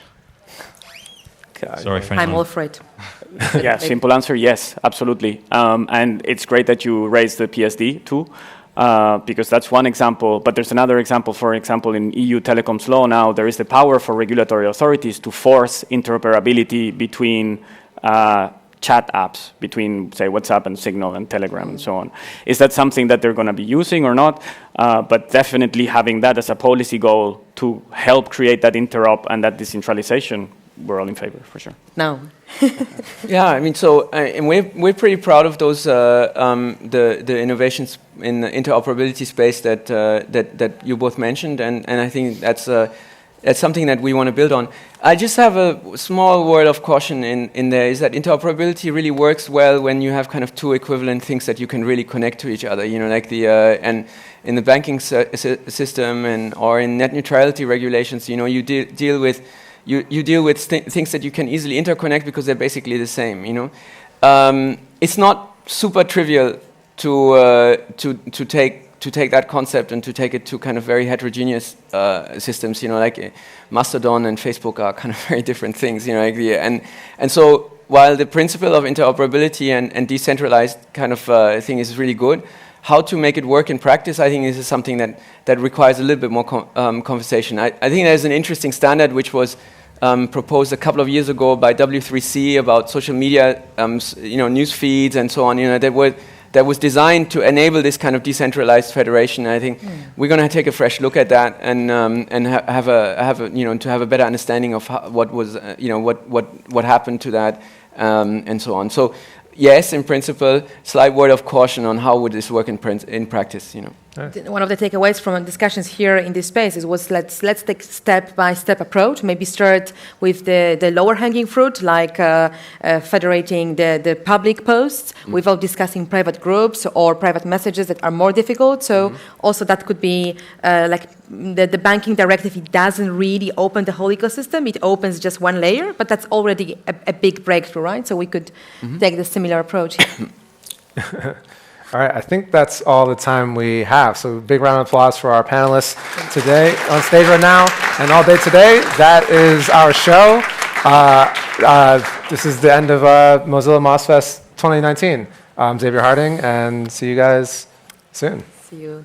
Yeah, thanks everybody.